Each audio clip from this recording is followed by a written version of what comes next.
Oh, donkey punch. You're a donkey punch. I'm a donkey punch. You're a donkey punch. We all are a donkey punch. All of us? That was my favorite hit from the 90s. We're all donkey punch. Everybody do the donkey punch. Right? Sit on the floor. Everybody that's- do the donkey punch. No, it's something different. But it would have been, I think it was the original version. It was. That was too hot for radio. Too hot. Too hot for radio. Too hot for radio. Remember when they would have those like Too hot for TV? Jerry Springer, Yeah. Too Hot for TV DVDs? They were VHSs. VHSs. It was of before course. DVD. Yeah, of course Come on. it was. Ain't got no money for that. VHSs. Yes. Too hot for TV. Right alongside the And the uncensored, or the censored, whatever they were. They had like the things where it was not the Faces of Death stuff, but it was stuff like that though. Sure. Yeah. And so they were like news things that like couldn't show on TV, yeah, and yeah, they would yeah. show that. Mm-hmm. They would have videos of those Right. that you could order. Too extreme, Too ex- like a lady getting hit by a train. yeah. Something like that. She did. I saw it. She got hit by a train. They don't show you though. No. I mean, you see, obviously, you see a lady who then is dead. Yeah. Moments later, but you don't see like explosion of a lady. You see her run across, and then a train come by. I sense you then wrote a very angry letter to the makers of Extreme Videos. I expected explosions. I do not see any body parts. There was none. That body would have exploded. I didn't even see blood.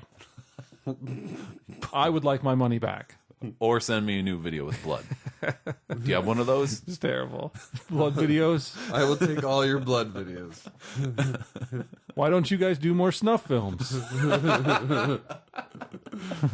That would be an awesome letter. Oh man, I miss my snuff film collection.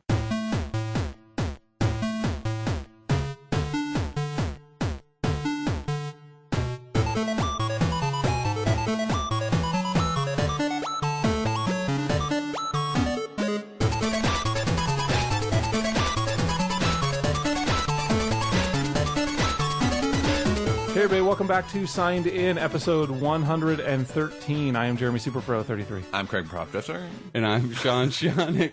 You okay?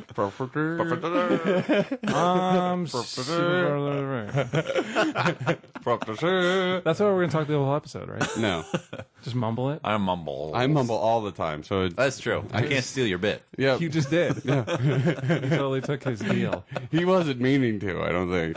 I think it just happened. That and was he's like- accidental. I think you're Exactly. My underestimating. brain is not fully working this morning. The after pseudo radio this lawyers morning. are right now writing that up. Like, okay, we're gonna have to sit down with Craig because that's Sean's. That's in his contract. Only he can mumble. I hate that you guys have lawyers. Well, you have a I feel lawyer. concerned. Well, that I you should have a to lawyer. be more I should specific, now. Sean's my lawyer and I'm his lawyer. It works so out. I'm you're- not concerned anymore. Yeah, I didn't figure Everything's fine. Everything's going to work out just okay. How are you guys doing? We just like writing things in triplicate. I mean, like practicing your cursive. I mean, we just, Oh, funny. you know, How are you guys? things get notarized. I'm good. Kind of tired. Been playing a lot of Skulls of the Shogun on multiplayer. Nice. Lately. Ooh, Yeah, nice. playing a lot with Lunchbox 700, Spicoli driver on our forums. Cool. So I would love it if more people got the game, not because I don't enjoy playing with Lunchbox, but just to get more games in there so I can forget what I'm doing. We actually tried to get some cross-platform gaming because I mentioned that Skulls of the Shogun's also on Windows 8 and Windows Yeah. Phone, and they have the asynchronous blah blah blah. We tried to get Cannoli Crasher from Pixelated Sausage to join in, but it's not doing well. Like no Across Like, both platforms? Whenever Cannoli Crasher sends in his thing, it doesn't like take it basically and asks them to redo the turn and all that stuff. Yeah, so there's some glitches. Is it possible he's just not doing it right? Probably. Actually, I that's would- more I would than probably put likely. it on that. Yes. That'd be my guess. There are also a couple of Probably because he's using a Nokia flip phone. It's actually his snake score he's sending his jitterbug. yeah, He pulls out his jitterbug and tries to send in his move. with his big numbers. And Yeah, and then we've encountered a couple issues with some of the achievements for the online play, but it's unclear whether that's a glitch or if that is that they're not clear enough or something. Because there was something. There's like one for winning a match with a team deathmatch partner still alive, and so I got that, but Lunchbox didn't get that. And so we're not sure if it's a glitch that's not letting him get that, or if you have to be the winner, meaning that you have to be the one to finish off the last guy, which I was in both of the games that we played. Because you hog it? Yes. Because he was closer to me. This is why nobody else plays with you. You just got the one guy who'll put up with your shit. It's probably true. All right, But I've been having a lot of fun with it. Cool, that's awesome. Yes. Anybody else? We all good? Mm-hmm. So we're done? Yeah, I've got, regular stuff going on. Yeah. Whatever. Crazy dog. Yeah. Don't we all? Yep. No. Oh, that's true. Sorry. I guess we don't. What do we got for games this episode, everybody? I got a whole bunch of indie games that I tried out. Nice. And then I tried all the XBLA offerings. Oh, and my. And I also wanted to come back to BIT.TRIP Presents Runner 2. Okay. Legend of Rhythm Alien. Rhythm, yes. I don't have any disc games this time, but I do actually have a demo. I tried out the demo, being the resident Army of Two lover. Yay. I tried out Army of Two, the Devil's Cartel. And I never think to check the demos, so I'm glad you played it, because I Yeah. want to hear about it. Yes. Yeah, I spent too much time on the Ninja Gaiden 3 demo, which I played. Which I did not play. Yeah, I should have played Army of 2. We're getting some Spoiler. bases covered here. Yeah, exactly. So we're covering it. I got some disc games in. I Tomb Raider beat me, but I went back and beat it. So Awesome. I was like, I'm gonna make sure, but we'll talk about that when that game comes. Played some Walking Dead, the Survival Instinct, but Survival Instinct. The Walking Dead. Yes. Gears of War Judgment, and I wanted to touch back on the Pinball Effects Star Wars Empire table. Cool. Because I am starting to like it a little bit more after I've realized how to play After it. Darth Vader threatened you. He does By threaten you a force little choking bit. He force chokes your balls. Oh, my. All right, and that's the best soundbite we've ever had. I think we could just Let's wrap just it move up. on. Okay. You get I think we can retire. 150,000 points. Wasn't for that it. the culmination of our show? Yes. It was everything we did for 113 episodes, plus with private chats Yes. and other various... We were working Extras. really hard to get to that point. All was to force choke your balls. That one signed-in viewer's got the listener's got his bingo card, and he's just stamped it. He's like, That's happened. If you're playing along at home, that is a bingo. That's an auto bingo. Everybody wins. You just filled your card. twice. Oh, Jesus Christ. This is my favorite episode we've ever done. I have everything you've already said. That's why I went. So there. That's why I went. I was like, I'm not. So I don't want there. to be the I'm one on goes. Sean's coattails. No, as both of you usual. guys. I write on everybody's And mine. You coattails. guys, everything. I'm not even going to say what I got. I'll just come in when we do it. So there. Everybody has to wait. All right. Speaking of waiting, I know everyone's waiting with bated breath for the results of the Aliens Colonial Marines contest. At least their breath smells like bait. Good one. And I do have a result here. And Yay. at the end of the show, we'll have our little audio sound clip interpretation of the written response. I hope that works out. I had some very excellent entries. It was very hard to decide on one, and I kept waffling between a bunch of them. Some of my favorites, just to kind of highlight some of the crazy stuff that people were submitting. One highlight was that one entry had the whole game just as Ripley's hallucination, like before going into Aliens 3, and so that attested to like That's awesome. He kept mentioning why there were missing shadows from people and stuff. That's great.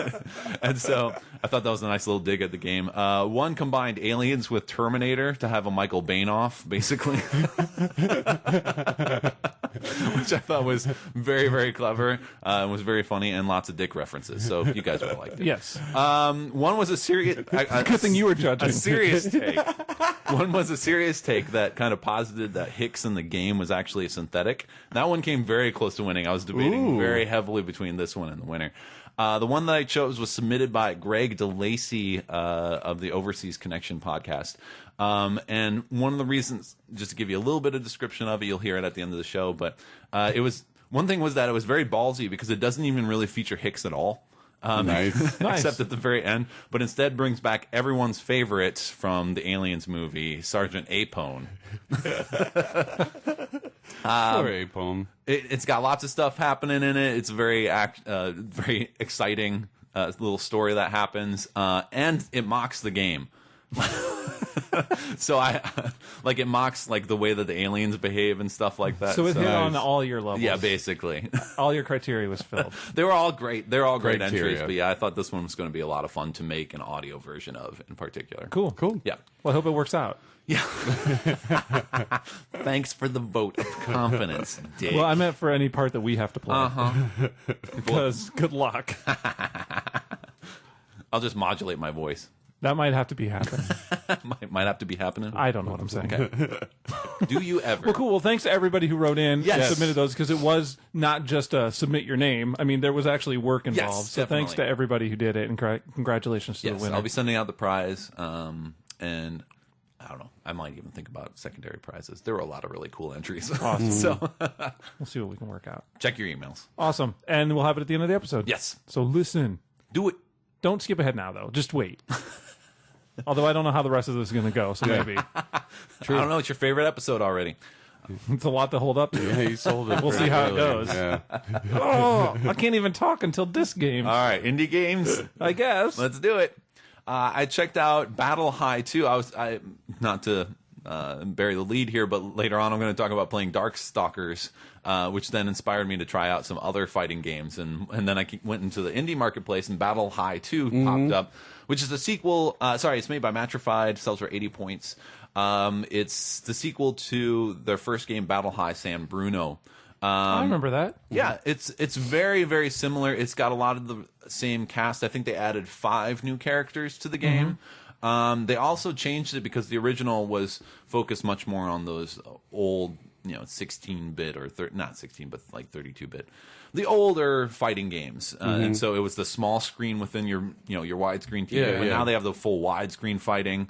And they've added voice acting to it, just little excerpts like when people are fighting. Nice. with More each other. bits. Yeah, more bits. More graphics. And I think they updated the menu system, although I don't really. The reason I think that they updated it was because I don't remember disliking the menu system in the original, and this one I'm kind of like, oh, I don't really care for this. It's just kind of ugly, but it works. But the core of their game is still excellent. I think it's a really great fighting game for a super cheap price with a fun cast of characters in there, and a lot of different things that you can do. It's the quality of it's very, very nice. A lot of people, some people look down on the pixelated games as sort of just a retro throwback, but in reality, for a lot of these independent developers, it's just a lot easier and cheaper for them to be able to produce something of that quality than In that format. format. And this does it in a beautiful way. Like, I like the art style a Nice. lot. And it's the characters all seem to have really nice depth of move sets, and it plays really well. I like it a lot. Cool. I checked out DLC Quest Live Freemium or Die. As did I. It sold for 80 points from... Going Loud Studios. I'm going loud. It's just we talked about the first DLC Quest on the Yes. show, and I think we all loved it or liked it, I think- enjoyed it. If you've forgotten, it was a satirical platformer. Yes. I loved it. Kind of mocking the game industry, and they're drifting towards using DLC to squeeze more money out of people. Yes, and this one continues that. It does. I mean, and I really.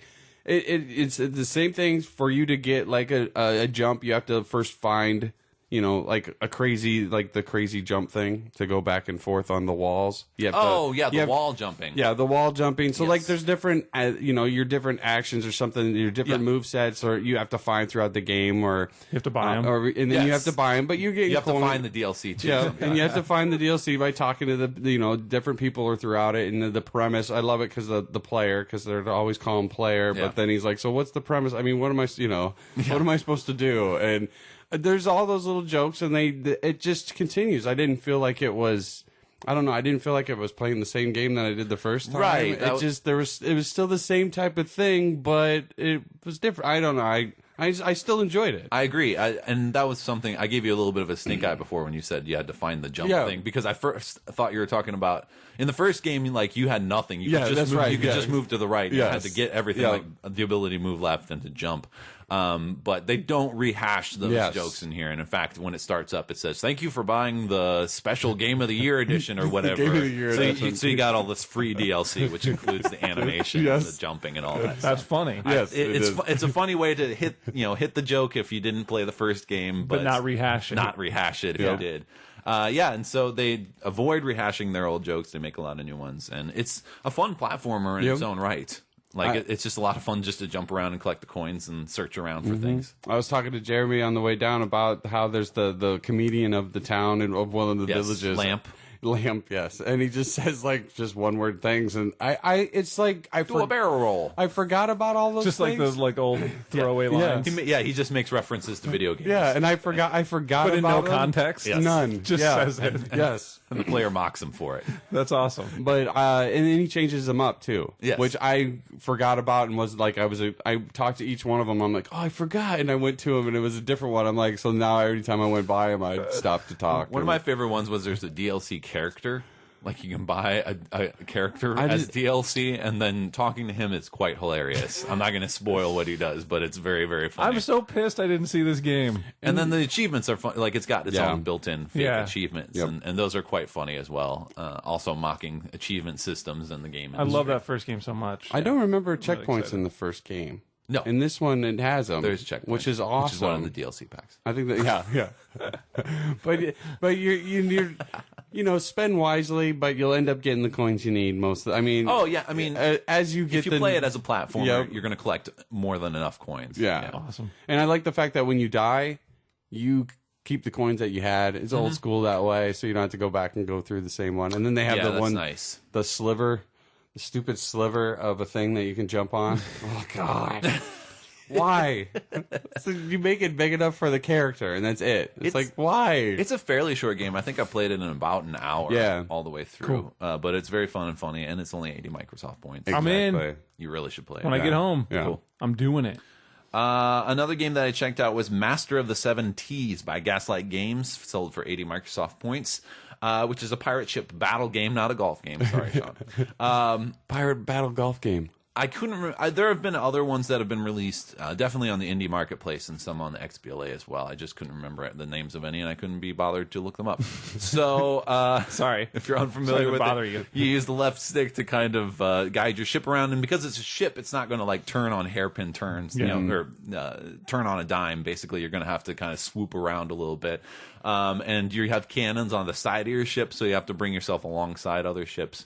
And blast at them, and then the enemies come in different waves, and there's little power-ups that you can use, including like sending like a giant octopus at people, or this attack shark and stuff like that. And then there's also perils that will knock you or your opponents down.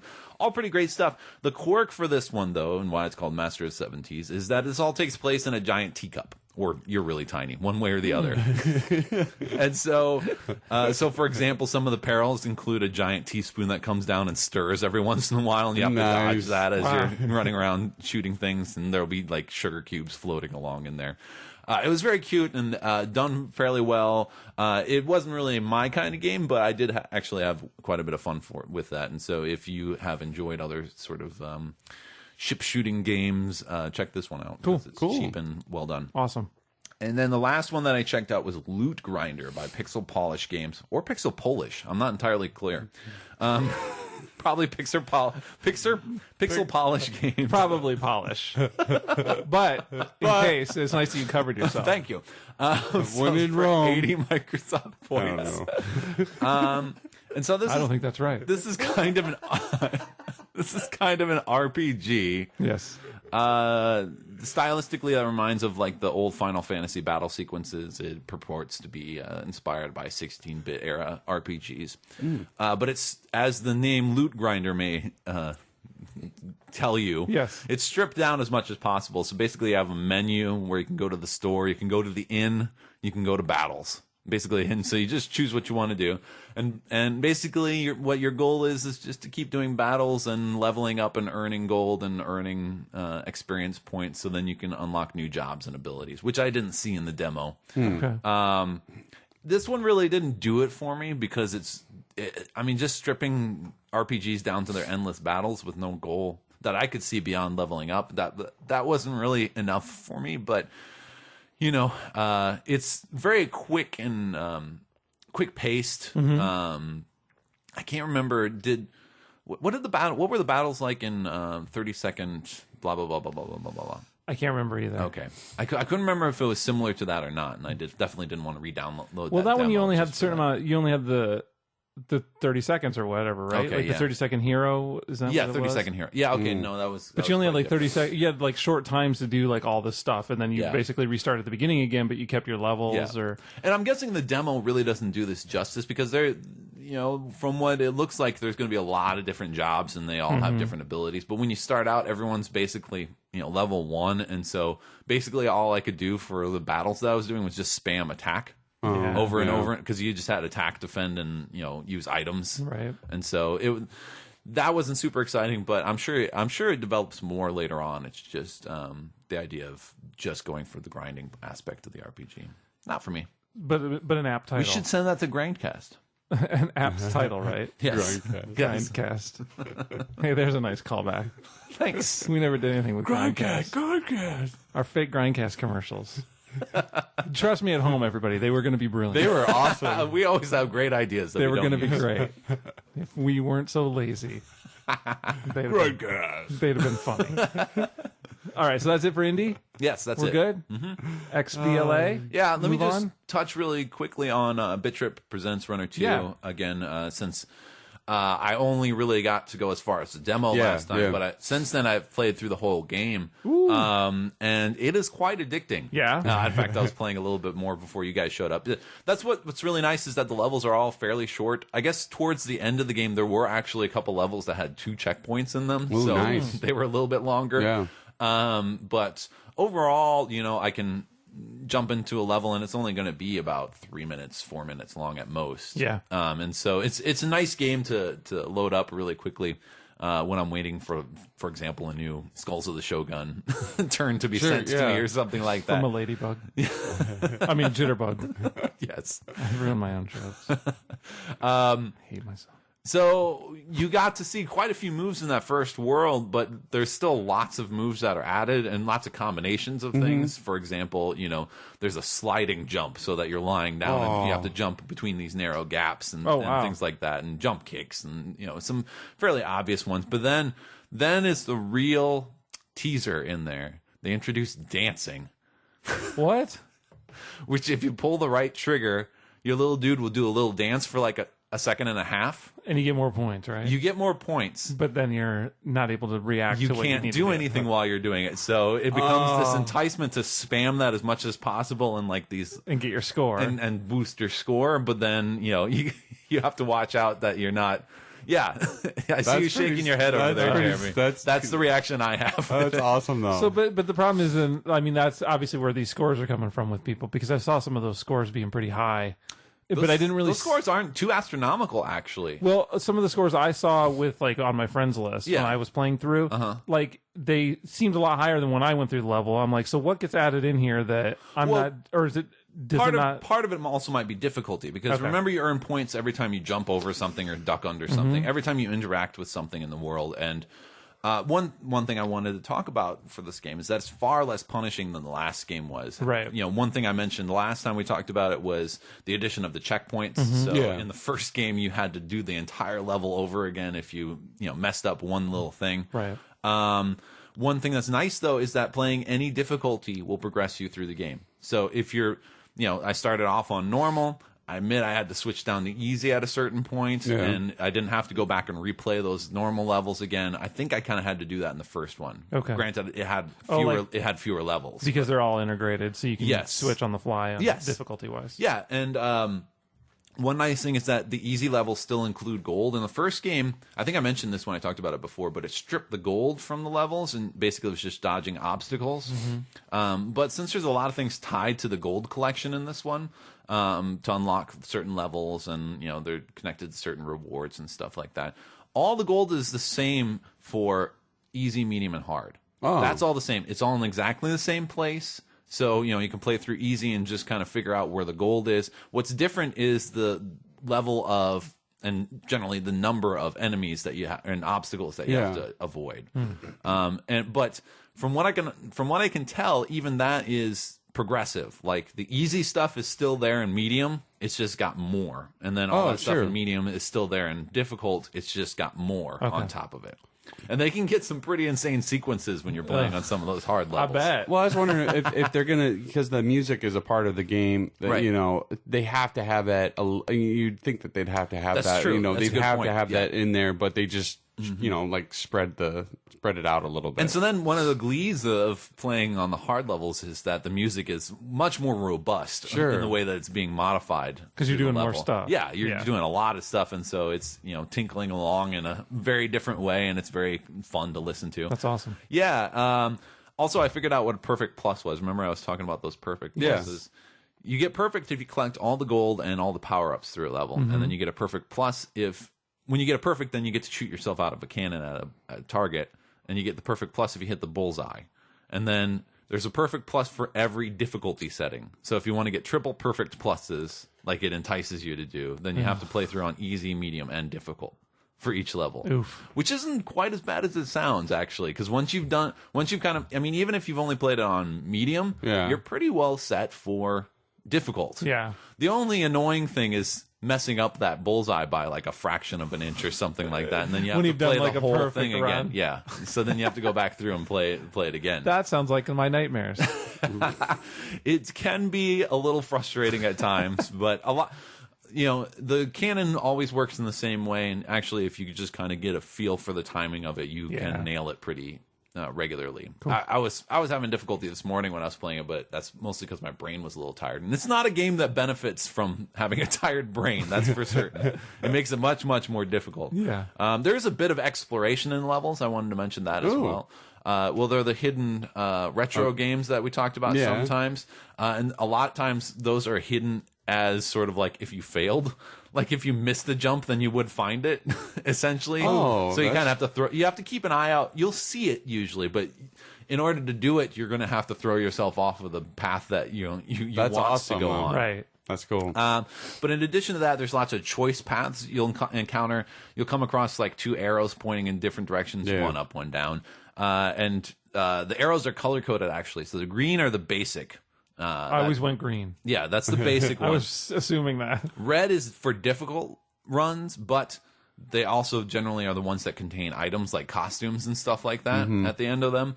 And then there's blue ones for alternate exits, which get you to off the beaten path levels, which is where you unlock new characters. That's how you get to the key vault. Because I was having the hardest time when I first played through the first world. Because I was like, how the hell do I get to the key vault? It's not locked by a number of gold or anything, but it wouldn't let me get there. And all this stuff is revealed to you in the little loading time announcements at the top, and that's where I saw. I'm like, oh, okay. Alternate exits. Alternate exits, though. I mean, it's just to get to that other level because you don't even get all the gold that you would get normally. If you take a red or green path, it's going to be the equal amount of gold. Once you get there, though, can you go back there anytime? Yeah. Like once you get to it, so you don't have to go through that to get access to it every time. No. Okay. It just unlocks the world so you can get there from the world map. Cool. Yeah. The music seemed a lot more varied than the first one. Nice. And it may have been that I was just overplaying the levels in the first one quite a bit.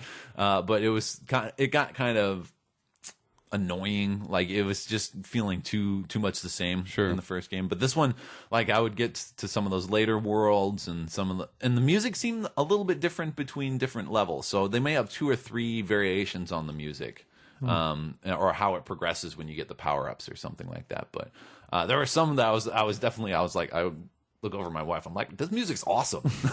I just kind of want to stay at this power up because it sounds great. Yeah, so I have a lot of fun with it. I've beaten the game, and I've already started going back through. I've got triple perfect pluses on all of World 1, working my way through World 2. It's a lot of fun. And That's cool. And the nice thing is to get that perfect plus, I don't have to jump over the checkpoint. Because you get extra 50,000. You get the biggest point boost for doing that. But I don't have to do that. I don't even have to do the dancing. I don't have to worry about my score. You just got to get the stuff. I just got to get the gold and then hit the bullseye. Yep. And so if I want to go for a score, then I can play it in a very different way. And I like that those things are kind of separated like that. That's nice. That's great. I like that dancing aspect to it. That's a really neat little... Every character's got their own different dances, and they got some weird characters. I mean, that's a neat little thing to do, especially like because there's times where there's nothing coming for a little bit. Yeah. Especially at the beginning of those levels where they're teaching you a new move. Yeah. And so you have like that long runway to practice the move. Yeah. Awesome. It's Smart. nice. Well, thanks, Craig. No problem. Sean, you want to touch back on pinball? A little bit on this, mostly just on the Star Wars Empire table, Empire Strikes Back table. That is episode whatever 7, 5, 4. You 3, tell 2, me 1. you're the Mr. Star Wars. I'm not Mr. Star Wars. I'm Mr. Awesome. So I was, this table. I really like the Clone Wars table as I was talking about on the show. Not a big fan of the Boba Fett table. Kind of played a little bit more of them. I've started to kind of fall in love with the Empire table a little bit more. You could pick scenes in the movie or through the movie, and it follows essentially the movie. So like you take down the Wampa, and then you try to find Luke with Han, and then you cut open the Tauntaun. Well, you don't do it, but you can hear it. Yeah. It plays out. Yeah, and then you go with Chewbacca to take down the probe droid. Spoilers, by the way. I know, right? Seriously, right? I know. Hold on, right? Everything. But Just ruined I it all. really like that aspect to it because they're not hard to do, and it just really kind of gets you to go. But plus, there's checkpoints throughout these scenes because they last a little bit longer. Yeah. But there's a check. If you reach a certain point, then when you go back to that scene, you start from that point.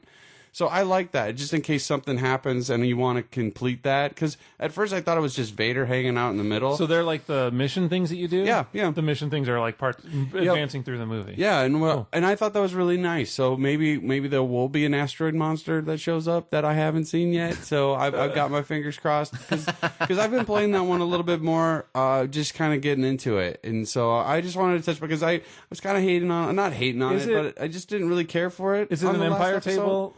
Is it a full-on Empire table? I can't remember. Or is it a Hoth table? No, it's full-on Empire. Yeah, it's so like there's even one where you have to get put Han in the cargo hold and all that stuff. Cool. So I like that. I was kind of down on it, but now that I've they had a tournament on it, so I kind of played it a little bit more. Not like I was trying to get my points any bigger than, but I did get up a little bit, but not it raised awareness for you. Yeah. But I started playing, and then when all of a sudden I'm like, oh, that's what you do. Nice. I'm going to play this a little bit more, so maybe I'll go back to Boba, but something about Do you ever read through the rules? No. You should. Oh, okay. Here's my recommendation on any of these pinball games. You play them for a while. Yeah. You play them for a little bit, get a feel for what's going on, and then you go into the rule sheet and actually just take like 3 minutes and read through the rules, because once you've done it, it's hard to look at it at the beginning because you've never done anything on the table, so you don't know what's going on. Overload of information. So I play it a little bit, and then I go in and start reading those rule sheets, or I when something comes up, like when it triggers a mission, I go into the rule sheet and look for that specific mission, and I learn them one at a time. Okay. And that opens up tables so much. I recommend that on every table that you play. Well, then I'll probably start playing them a lot more. Because if you pause and go in, and there's like the instructions, but you can look at the rule sheet, and it shows you, or it explains, and they're brief. They're just little quick paragraphs for each thing. Sure. But at least then you have an idea of where they're talking about on the table. Yeah. And when you first play, you don't. So like, what ramp? I highly recommend it. And they're like, flashing ramp. Well, there's 4 of them flashing. And if you've spent some time with it, then you all of a sudden know where it's talking about, and it opens up all those tables. Yeah. So I recommend that highly. And that usually happens with most of the Zen tables and me. Yeah. I kind of bag on them and hate on them until I actually really sit down and play them. Because they're pretty in-depth. Yeah. So, but the Iron Man table still sucks. Well, no. You'll need a rule book to tell you that those ramps blow. That one still sucks. Hit this ramp. Yeah, no. I love when I play like some of the tables and then I go back to that one. I'm like, I'll try this one out. And then I'm like, nope, you're still bad. Maybe I was wrong. Nope, it's terrible. You're still terrible. But it's a good one. So not just only the Clone Wars. So awesome. It was pretty cool. Excellent. Yeah. Darkstalkers Resurrection from Iron Galaxy Studios and Capcom, of course, sold for 1,200 points. Combines Night Warriors Darkstalkers Revenge, which was not a version I was familiar with, and Darkstalkers 3. So you get 2 games in one, which use largely the same characters, but they have some different moves. I'm out of the whole Darkstalkers thing. Really? Yeah, I'm not. I have no knowledge based on Darkstalkers. I just played the Dulcine mummy guy usually most of the time. I love the mummy guy. Yeah, I like that. I have to admit, it was a cool look. I've always loved Darkstalkers. It's been maybe one of my favorite fighting games ever. Awesome. One of the big reasons is that they have a really varied cast of characters that are visually very varied, but then also their movesets are very diverse from each other. Is that where these people show up on the Capcom versus Marvel? Some of those are from Darkstalkers, and then those people I don't know. Like the Cat Girl? Yes. Yes, and Felicia. and like the Demon Lady or whatever. I'm like, who the hell are these people? Yes. Yeah. I've totally been out of the loop of Darkstalkers my entire life. You should try this out because I guess. I mean, the characters are really varied. They have a lot of memorable attacks. I love, what is it, Lord Raptor, the British punk zombie guy who pulls a bone guitar out of his rib cage or something like that. Yeah, well, and then there's the mummy guy who like encases you in sarcophagi or shoots out his wrappings and they turn into snakes and all these cool things. I remember playing a Darkstalker, like whenever I would see a Darkstalkers arcade game, I would be like, I'm gonna play that. Yeah, at the bowling alley, the skating rink, any of that stuff. I was big into it.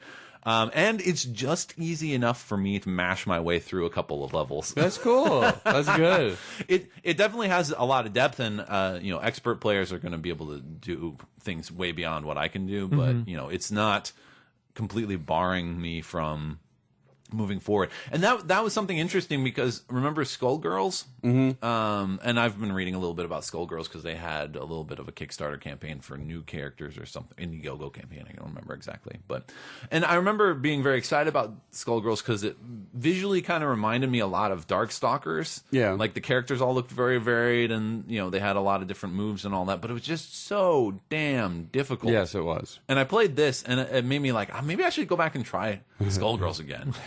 And I went back, and it's still so fucking difficult. That's probably one of the hardest fighting games I've played. I set it on easy. Yeah. I could not finish the first battle that I went into. Yeah, that game, Also, who decided on the demo to make the one person that you face be the character who morphs into everybody else so that you can't tell what's going on the screen half the time? Anyway.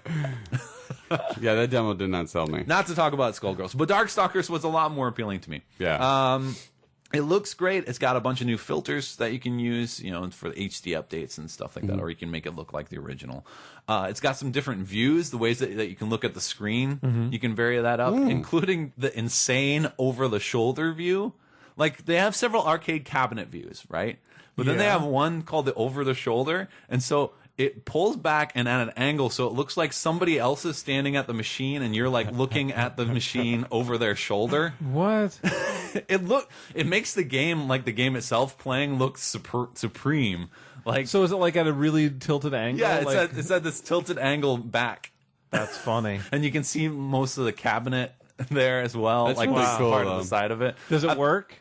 Yeah. I mean, does it look like that's what actually is happening? Kind of I mean, there's nobody standing there, obviously, I know. but yeah, that'd be creepy. It looks like you just walked into the arcade and you looked over and there's the machine playing itself over there or something like that. That's what it looks like. That's awesome. And one thing that I really liked that I saw in the demo was the addition of these challenges, and so there are all these little XP boosting requirements, and they might be for each character. I'm not even sure, but as you're playing the game, like these things are sliding up on the side of the screen telling you just did this, and so this many more, do a slide, do 5 sliding attacks, and then once you complete that, do a barrel roll, do 20 sliding attacks or something, and so I liked that a lot.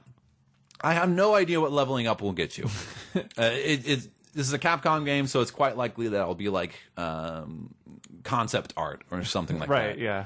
But what's really nice, I found that a really nice feature because even when I'm totally sucking in a battle, then I can just be like, well, this battle's lost, but I can at least work on, getting my... I'm progressing. Yeah, I can work on doing this stuff while I'm losing. So then you just slide along the ground like 100 times until they beat you. Basically.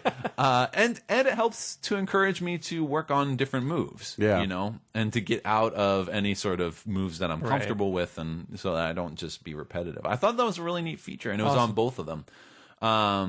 And... yeah, I liked it a lot, but I liked Darkstalkers quite a bit to begin with. Well, I mean, they had that big Frankenstein character that was like his body parts would become bigger whenever he pushed you with them. Yeah, I mean, it was really cool. I've been like totally out of the Darkstalkers. It was like a Halloween Street Fighter. Yeah, basically. I mean, it was really. Although I never remember the werewolf guy having nunchucks. He has that in Darkstalkers 3. I'm like, I don't think I ever. What does he have these for? Was he the blanket type guy? I don't know. He was a little bit. He would do those furry ball rolling. Yeah. Yeah, I noticed Felicia had a lot of different moves, though. Yeah. See, and that was between the the thing. different ones. Because in Darkstalkers 3, she was like throwing this ball at you, and then she would pounce at the ball. So it was kind of like this targeted attack, and then like there would be these other Felicias that would jump in and attack you. I always thought that they were the same move set, and so when I'd play it, I'd be like, "Oh, that's this character." It was never the case. They'd have like 2 moves, but that was about it, and then everything else was different. And you had to do different combinations. But yeah, I was always a big fan of that. Just the look of it was fantastic. I remember playing. I played through. It may have been on a console, but I played through the entire game, like getting to that fire demon guy at the end. I never got he was that a pain in far. the ass. That's why I think it was a console, because I certainly wasn't paying that much for the Finding a Darksiders like cabinet was hard to do. Darkstalkers cabinet was always hard to do. You could always find the verses or the combined ones, but never one by like it was always a hard one. Even at Goldmine, they never had one. I'll check it out. Probably I'll take Aladdin's Castle. It's a lot of fun. We talked about last show.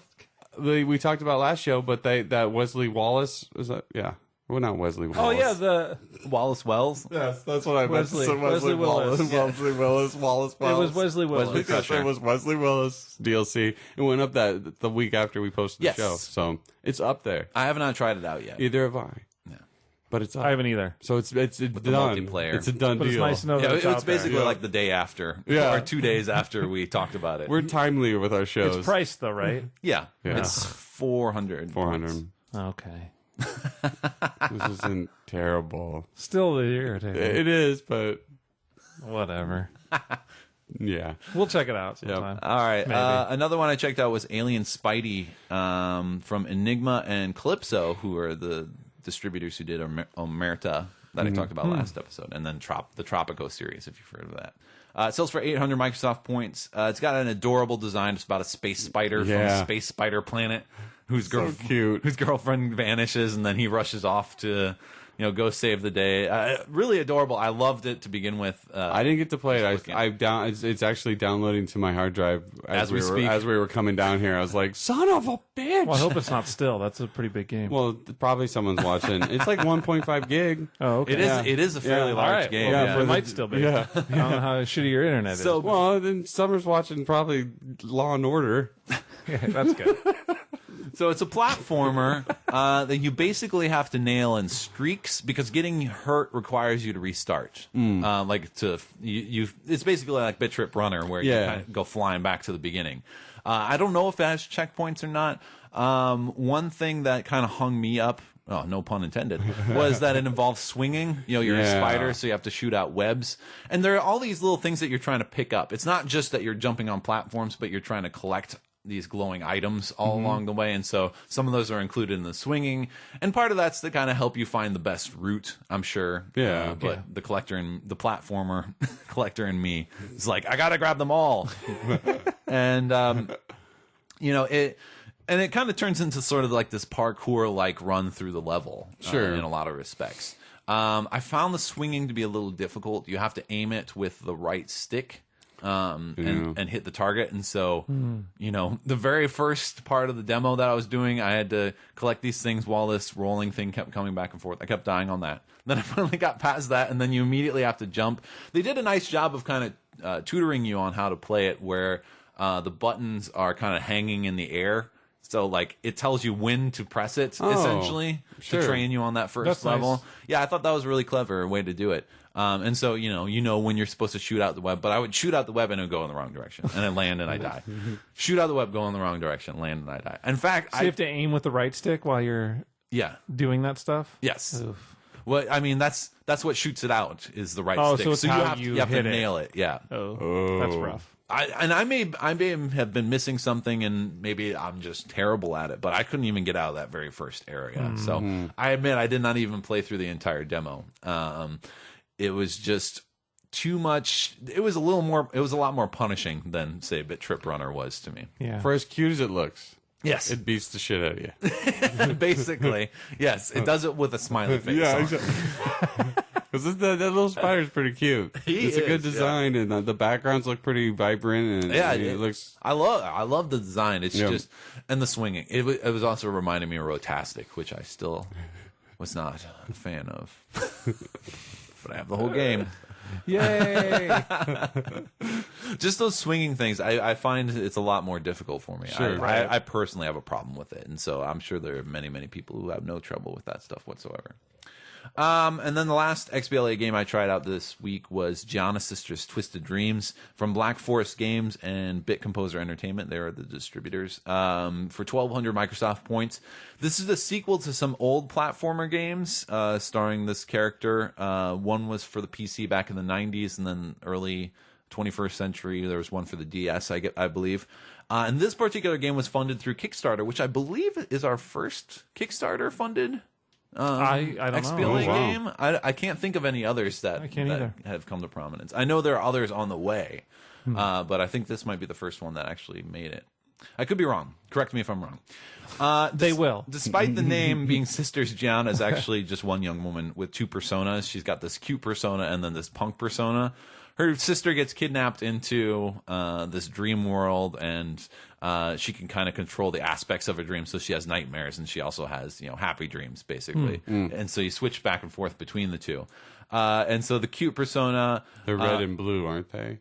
Something like that. A little bit, yeah. Because I think of the cover, it kind of shows the one like punk girl, or she's like all red, and then the one girl's like I mean blue. there are distinct differences between the two, so it's very easy to tell where you are. And so the cute persona has like this cuter music going to it, nice, like more orchestral and all that stuff. But she's running around in the nightmare demonic world. Basically, now this is a very family-friendly version of it, but you're still jumping on the tops of heads of demons. Looked pretty kiddie, wasn't it? Yeah, or all ages. Yeah, I mean it's all ages friendly, definitely. But then the punk persona has like a rocking soundtrack to it, but she's running around in the more traditional sort of fantasy world, and so jumping on these cute owls and things like that. And then each persona has different abilities. The cute one can do like this spin fly move that can help you get up to higher areas, whereas the punk one turns into this fireball and can smash through walls and things like that. And you switch readily between the two personas as you're going through the level, not only to access their different abilities, but then there are crystals that you're collecting along the way. It's a very classic sort of platformer. There are all these crystals. There are blue crystals which appear in both versions of the dream, but then there are like the purple ones that only appear in one version of the dream, and the yellow ones that appear in the other version of the dream. And so you're switching back and forth to collect those, which reminds me of something. What was that from? Shuggy? Shuggy may have had a similar sort of mechanic. Anyway, it's a fun mechanic. And then also the different dreams can allow you to get through the level. Like, for example, in one version of the dream, maybe there's these thorns covering the path, but in the other version of the dream, the path is clear. But maybe there's spikes on the other ends of the thing. Right. So you're switching back and forth to kind of go through, and you can really get a nice flow and rhythm going through. And it's very tightly built levels. The level design is really cool. The art style is very cool. The music's very cool. I like that the music's basically continuing as you switch from different versions of the music, but it just kind of changes like how it's being played. So the animation and the music all change on the fly. All change on the fly. Wow. Yeah, and as you can switch go characters back and forth between and the backgrounds and everything. Yeah. Oh wow, that's cool. Yeah. Outland. That's a game that there has you a go. similar sort of mechanic. Yeah, so I played Outland. I was trying to think of that red and blue because those things were kind of there, and Outland was the one. Yes, that's the one I was trying to think of as well. It's a very standard sort of classic platformer. You're largely jumping to different areas, trying to reach different areas, collect objects, and jump on the heads of your enemies. Although you have to watch out. Some of them are armored, and so you can't jump on them. There's checkpoints in there, so if you die, then you only go back to a checkpoint. You don't have to restart the whole thing. It's expertly done. It really avoids that sort of punishment nostalgia that a lot of the other classic platformers that we've seen lately come out, like PID, for example, which was really getting into that mind frame of the classic platformers, but brought with it that super difficulty. Right. And so this is much more relaxed and much more enjoyable. And like I said, once you really get the flow going of switching between the levels and using your abilities and jumping around and jumping off of enemies, it's pretty cool. I liked it a lot. Well, cool, thanks. No yeah, problem. the screens for it look pretty sweet. They had like this giant like lizard dinosaur big Dragon thing. Oh, Yeah, was you awesome. see that in the demo. You don't get to face off against it. It's though, a real. I mean, the design for both those games that came out from XBLA looked pretty tight. It reminds me a bit of Trine 2 that came out in XBLA. Yeah. It's got a similar sort of artistic style in terms of the fantasy and how they approach it, which is very nice. Cool. That's it for XBLA demos. Oh, that's right. I'll touch on Ninja Gaiden 3 demo that I tried out. Yeah. Yeah, I went backwards on that one. That was the wrong three that I should have played. Anyway, so you're a ninja, and I'm assuming you're Gaiden. You can choose 2 different characters. There's a ninja character. There's your regular ninja character. And then there's a female character that you play. And I played through it. I don't know if I wasn't paying attention or it gave you options. There's a hero and a normal. So I went with normal because normal to me sounds sounds easier. Right. I got my ass handed. Like I couldn't get past levels. I couldn't get past a level. So I'm like, okay. So maybe you're not Gaiden. No. So I switch it over to You're just ninja. I'm just ninja. So I switch it over to hero. And I do a lot. I'm doing better. Okay. I'm getting combos down. And that's what it's down to. It's just a lot of button smashing combo. And there's a lot involved in like what he can do and all the because he's got a bow and arrow, which I don't think he had previously. And he has his sword, but you can switch those up to different kind of weapons. But you're getting your targeting down. There's just so much, and then you get all these all these enemies just start coming in, and like waves of enemies, and it's just like I was having a hard time with that. So I thought, well, I'll try as the female character. Yeah. A different move set, but not really. It's just a different skin, and I don't know what I'm doing in the game. I don't know what the demo was about. I think it was. Like, you're just running through this area, and then enemies would show up. You take out the enemies, and you move on to another area. Yeah. I don't know what I'm being a ninja for. I don't know. I was it felt very, like, slim for the demo, and I just had no, I don't know. Would you compare the gameplay more like Metal Gear Rising or more like Devil May Cry? There was a lot of Devil May Cry to it, just with the button smashing, but with, like, how we had the problems with the sword play, all of a sudden you got your bow and arrow and you're pointing at someone's face because you hit the wrong. It's I think they have too much going on, and if you get the buttons down and you can get like the swing of things, but I just felt like I was getting overwhelmed at first, and I needed a little bit of handholding so I could just. The problem is too that they pretty much pride themselves on those games being extremely difficult. Yeah. Like I think that's right. Yeah, I mean they're pretty over the top on purpose. I think too. So that might be an issue as well. But they're I'm wary of any ninja-focused game, actually, because that tends to be the case. Yeah. Not Ninja Blade. Just stick with Ninja Blade. But is that the one? Yeah. But it gets pretty, like, the graphics, it's pretty graphic. Yeah. Like, a lot of blood going on. Yeah. But, once you started getting into some combos and really getting some moves down. You turn the blood into donuts. Yeah. I wish. Rainbows and donuts. But try that? No. Oh. But I would love, like, this. I enjoyed it, like, when I was doing well, but I felt like, I don't know. It's a demo to check out. I'm not going to rent it. Yeah. So I don't think I was planning on. You're not going to buy it? No. I don't think I was planning. First of all, I didn't know Ninja Gaiden 3 was coming out. Second, I wasn't planning on buying any Ninja Gaiden ever again. And, but yeah, I thought I'd try the demo on. It just wasn't for me. Awesome. And maybe I wasn't playing it right. So. It's good. It could be. It could be, but I just felt like it was hard. Maybe it's all in your head. Yeah. You imagined it. Since you went to a harder difficulty and did better.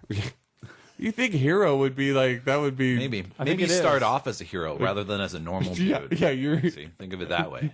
And then you go down to normal. Normal means you pump it up. Maybe throughout the game he gets demoralized. Yeah. So he starts like awesome, and then they just beat the shit out of him. Eventually he retires, gets a job in a cubicle. Right. And I don't know what the girl character was all about either, but boobs. Her outfit was pretty good. It's a good guess. It's a good guess. I don't know, just based off of what I experienced from like Anarchy Reigns recently. True. Good guess. And I was hoping for like an Anarchy Reigns type of vibe, because that's how the vibe felt. I felt like I was running around taking villains out. God dang it. I was taking these guys out. That's the official term. I know. And we coined it. And it's just like they would throw like bow and arrow guys up above, and it was hard to like aim up at them when you're getting hit in the face with a sword. So I didn't understand. And then all of a sudden you could jump and then shoot him. Did you try being a ninja? Yes, exactly. Did you try being a Gaiden? I should. Yes, I tried being 3 of them. But it's free. It's a demo until he takes up some space. All right. On that glowing note, yeah, exactly. I did try out Army of Two: The Devil's Cartel from Visceral and EA, and I think I don't know. When I first heard about That's this, not a good start. When I first heard about this, I thought it was EA's attempt to kind of separate Army of Two from some of its goofier elements. Yeah, because it sounded like they were going more serious about it, right? Right. And like not going to be jokey. Yeah, but does it? I don't know. You tell me. I didn't play it. I'm not entirely sure. I don't really think so. Really? Well, here's the thing. That's not an. I mean, those goofier elements were not a problem for me. Right. Those were part of the weird charm of the Army of Two games. Yeah, true. Because I liked them a lot. I have I have the first Army of Two and then the 40th Day.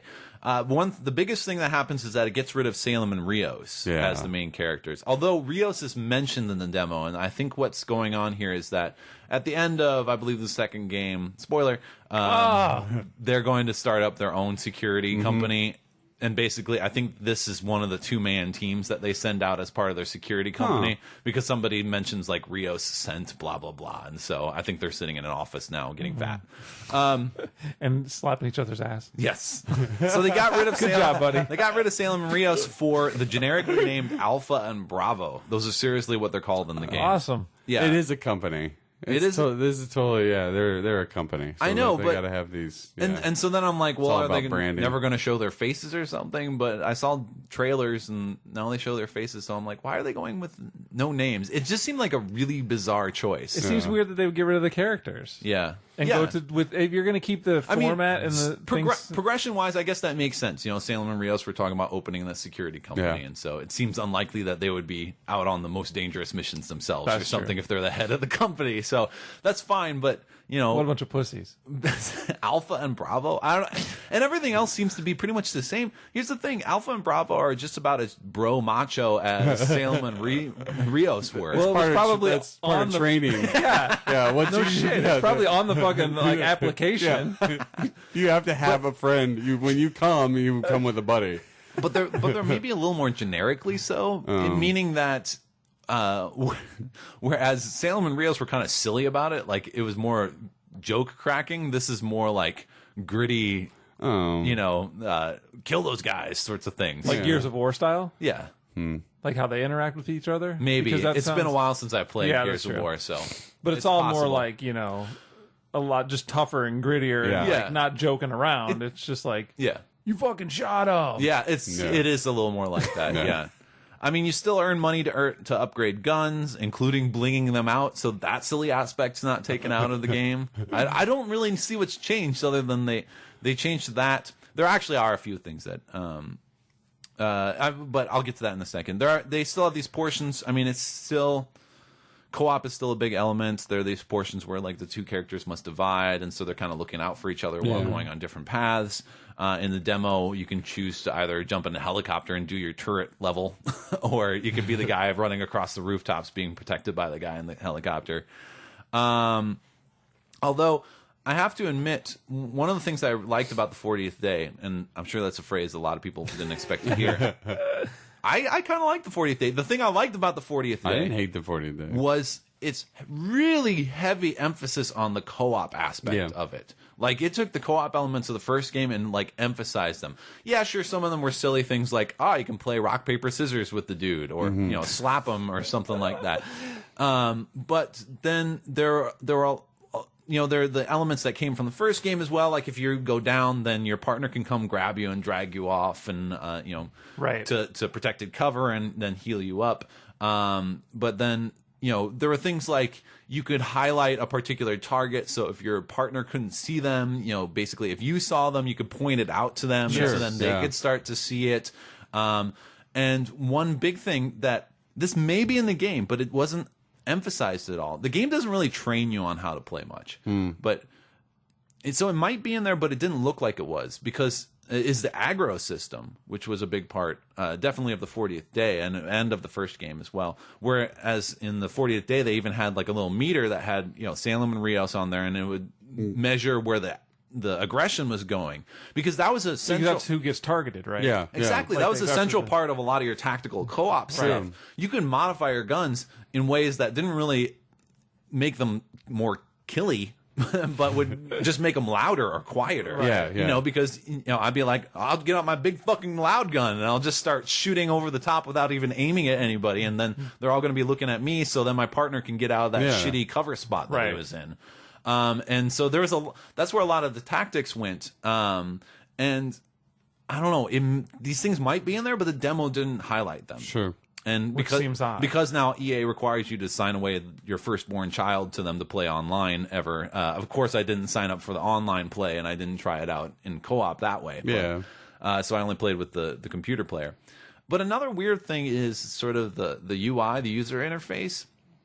They've gone for this much more augmented reality look with it, and so, you know, it's like in the 40th day, there were a few pop-ups that would happen. Like your partner would always have a blue arrow over his head because it was important that you kept track of your partner. And then ammo that fell, just ammo, not weapons, but ammo that fell would have like a little ammo symbol above it, so you can pick that up. But that was about it. But here, basically everything that falls has like a little pop, you know, Dead Space style pop up over it, indicating thing here. But that you can see from everywhere. And it kind of glows like it's being highlighted by some electronic interface or something like that.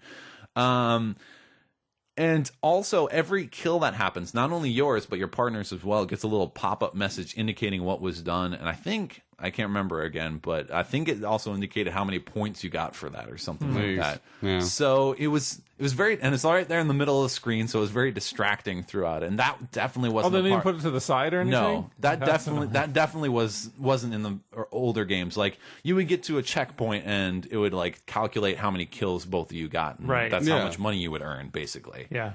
That was all they had in the earlier games, but now it's much more. It seems like it's trying to go in a more arcadey route, but it fails to really commit to the arcade aspect of it. Sure. You know? Yeah. It feels honestly, the game when I played through the demo, it felt more like I was playing through a blander 50-cent Blood on the Sand than playing through an Army of Two, which is a weird comparison there. No, but it sounds about right. Yeah. So I seem to remember that feeling like Army of Two when we played 50 Cent. 50 Cent. So that's a good Blood on the Sand had a very like Army of Two vibe to it. Right. And you know what I particularly didn't like about the demo, and this is not a reflection on the game, but on the demo itself, was that it didn't really contextualize anything. It didn't care about story at all. Yeah. Like you start off and you're just two dudes without any of your body armor or your equipment, but you still have your face shields. So apparently you have those for some reason. Because apparently you got kidnapped by someone because these other two dudes come in and kill a bunch of Mexicans. That's what you do in this game is you kill Mexicans. Was it Kane and Lynch? No, it was another. It could have been. That'd be hilarious. No, and then they throw you your gear, and then you're off to go kill some Mexicans yourself. Maybe at the end of the game, they take their masks off, and it's Kane and Lynch. Spoiler. That's right. They just melded the two together. But it's like, I mean, other than the fact that the game's called The Devil's Cartel, if you didn't watch any trailers or anything, there's no reason why you're shooting these guys at all, other than, you know, and it doesn't make sense why for the devil. Why this, you know, this town is crawling with guys shooting at you and helicopters flying overhead and stuff like that. It didn't care at all. And that's kind of the impression I got, was that it doesn't really care about kind of selling a story. Not that the Army of Two stories were ever great. Well, and I can't think that the 40th day did very well for them, so it's surprising to me that they're even continuing on. Yeah, it didn't. And, you know, I understand why they're kind of divorcing this one from the other ones. And, you know, they're still pushing their tactical co-op aspect of it, which is still, you know, would still be a great part. I don't know. And, you know, those co-op aspects, they might be in there, but the demo didn't show them to me. And I really hope they are, because those were some of the best parts of the Army of Two series. And without it, then it's kind of like, meh, I don't really care as much. Meh. Cool. Meh. It's just because I miss Salem and Rios and I'm bitter. You do. You want some of that blood slapping action? Salem's going to be the villain of spoiler. Army of Two. Oh, it's going to be like Army of One. Yeah. Or Army of Two, One. What if Army of Two plus one. Yeah, what if they had great. like this big argument and they both set up separate companies? Yes. And you're actually going against his guys. Yes. That would be... And it was the cartel that set it up, and they're like tricking you. So in the end, you come together, and it's Army of Four. Plus two. Electric Boogaloo. They didn't even highlight whether or not if somebody went down, if somebody could come over and save you. Ooh. Oh, really? Yeah, because that was a pretty big aspect since the first game. Yeah, especially if They you didn't can... say you couldn't, but... They didn't say how to do it either. No. Yeah, and the AI opponent, or AI partner was taking out guys pretty easily. So. Maybe it's a bad demo. That's basically what I'm saying. The game might actually be good, but the demo certainly didn't sell Not a it to good me. slice. No. And really that user interface is, it's hideous. all those pop-up things. I mean, I like real-time stuff like that, but you have a way of doing it. It's not like you don't have to have CNN where you have like 40 different things on the screen and you have that one picture of the guy behind it all going, "Hey, I'm over here." I think they're trying to suggest that, this is stuff you can see in your mask or something like that. I don't know. They gotta get different masks. Is it first person though? No, it's third person. See, that breaks it then, right? I don't get it. Broken. It's weird. People like that about this game. Throw it in there. Yeah, they probably saw some other game do some slick graphic style of that, and so they want to add that. All right. Anyway, Awesome. Should we talk back on some Tomb Raider? yes, Yeah. Sean and I both finished it. Yes, I finished it.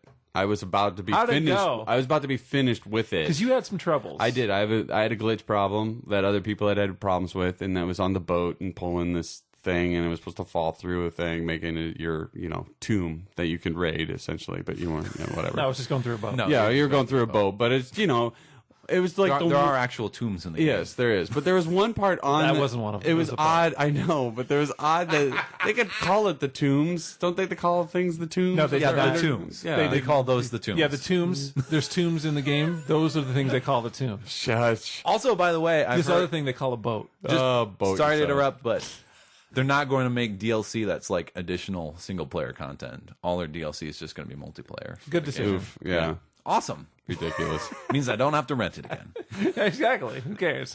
So I had that problem where it didn't do it. The thing stayed in the air. You can it's fun. So I got through the game. I was like, I'm gonna go try it again. I did all the research for it. And Because there's a glitch you can do to Yep. get by the glitch. yeah, there's a really? Yeah, Yes. and I tried the glitch to get by the glitch and it wouldn't work. And I was Because what has to happen is you have to pull this thing through and it drops through. Well, for some people the game puts two of them up there. Yeah. So it doesn't, and it like gets stuck on itself, or something happens where it doesn't pull, but it reads like it's pulling and it falls through, but nothing ever happens. Yeah. So the grate stays there that Yeah. you're supposed to go in, but you can go over to the spot and keep trying to roll around, and eventually your character will fall through the Yeah. floor in this spot. It always looks like Laura's drop. It always looks like she's dropping She's in like, the yeah. one spot.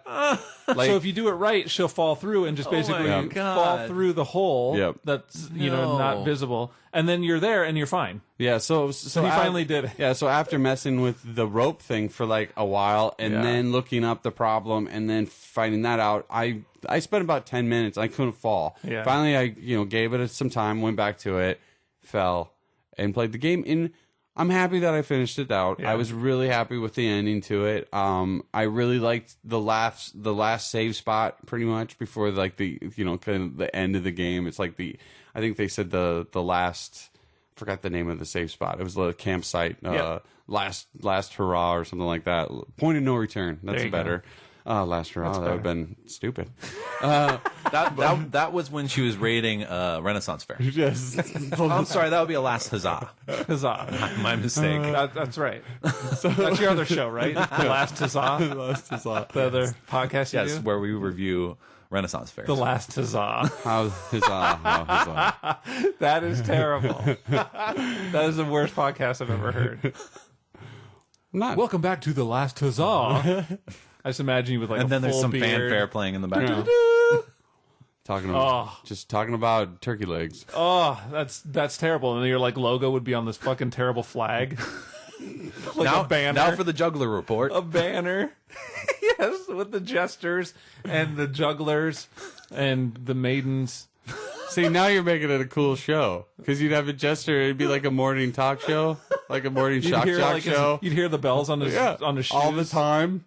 Every time he moved and talked. We're talking about Tomb Raider. I know. Yes, back to Tomb Raider. Yeah. This is the worst. So Laura gets beat up even more all the time. All the time in this game, she's getting beat up. It's the worst, and she's doing everything for everybody. And I enjoyed the game. I thought it was pretty. I've still enjoyed. I thought the places looked awesome.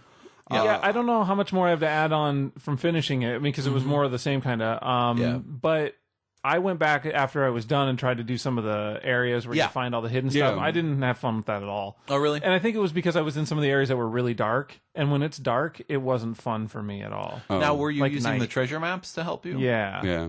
Well, one of them I was trying to find. I saw where the treasure map was, but I couldn't get up to it. Oh. And then it was dark, and I couldn't see anything, and I was getting pissed off. So I just quit. I think I collected pretty much most of the treasure maps just going through the level. I didn't start using my... Most of them come from the tombs, but yeah. Yeah, and remember we were talking about like not using her instinct mode thing? Like I was saying I wasn't using it at all. Yeah. Well, then about halfway through I started using it. I'm like, well, I should probably at least be finding items. Yeah. Like when I can do that. And so then I started doing it and finding everything. But then before that, there were all these things that I missed. Yeah. So I just didn't go back and do all those. Yeah. But I don't know. I had a good time with it. I liked the game. I wish it wasn't so grisly. Like, it went a little too grim dark in my opinion. Yeah, because they beat the shit out of her all the time. Yeah. Too much. Yeah. So then the more mystical elements of the game, spoiler, a little bit.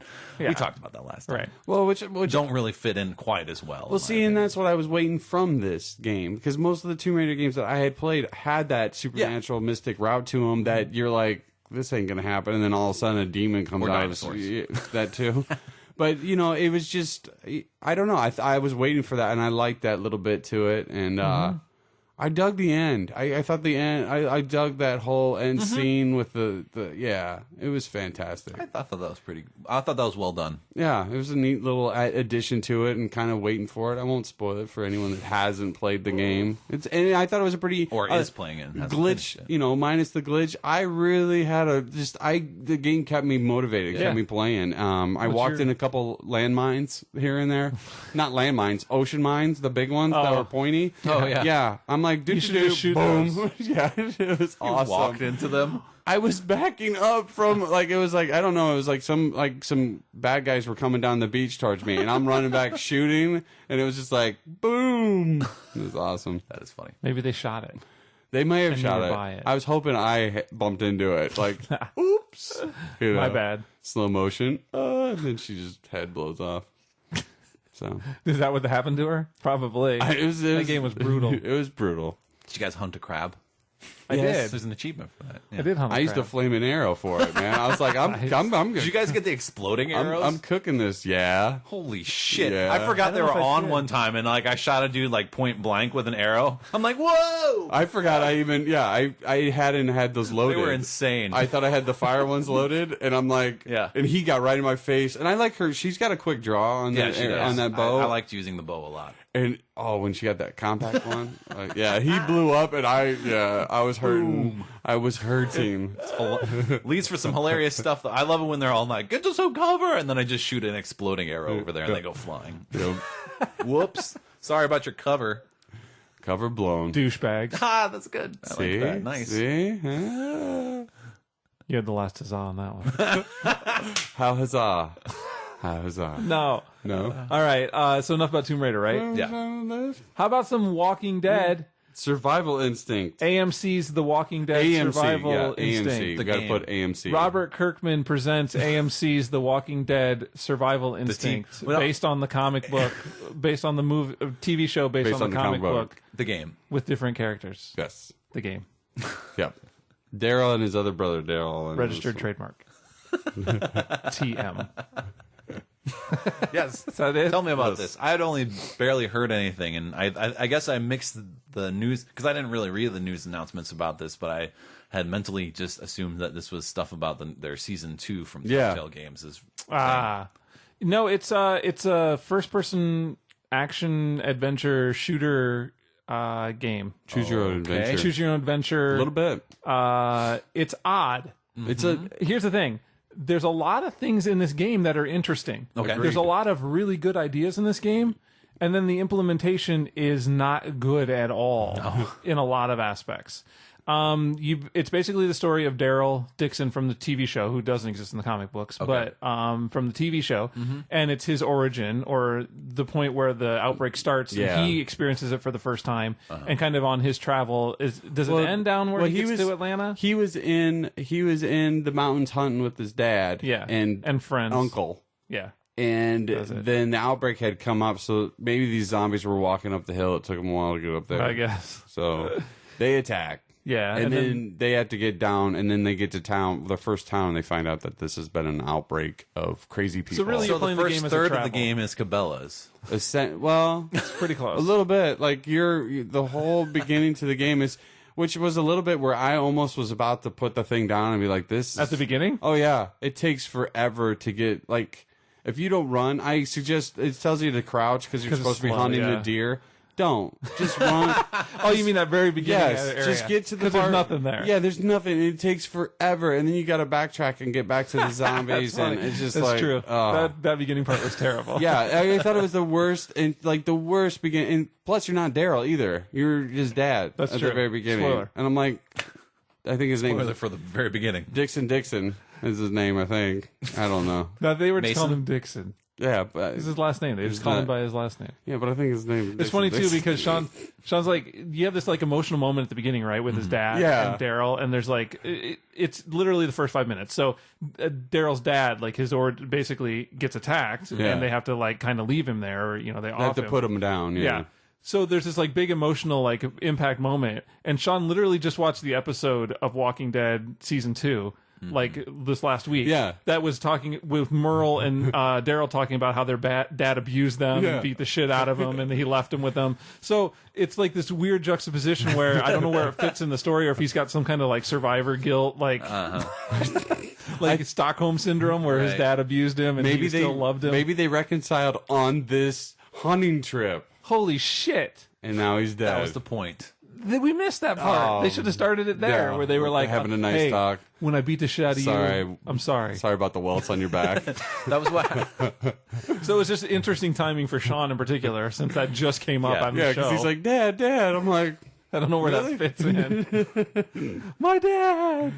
Anyway, so the game works where that all happens at the beginning, and then you make your way down to this first town. Yeah, and you have to find fuel. So you're running around the town finding fuel and supplies like meals and things like that to give you health med back. kits, and you get some weapons, sports drinks, because you have a knife that you start with, but then you can pick up like a hammer. I got like a crowbar at one time, or a night baton, like a police baton thing. Can you duct tape some elk horns to a helmet and then run through the zombies?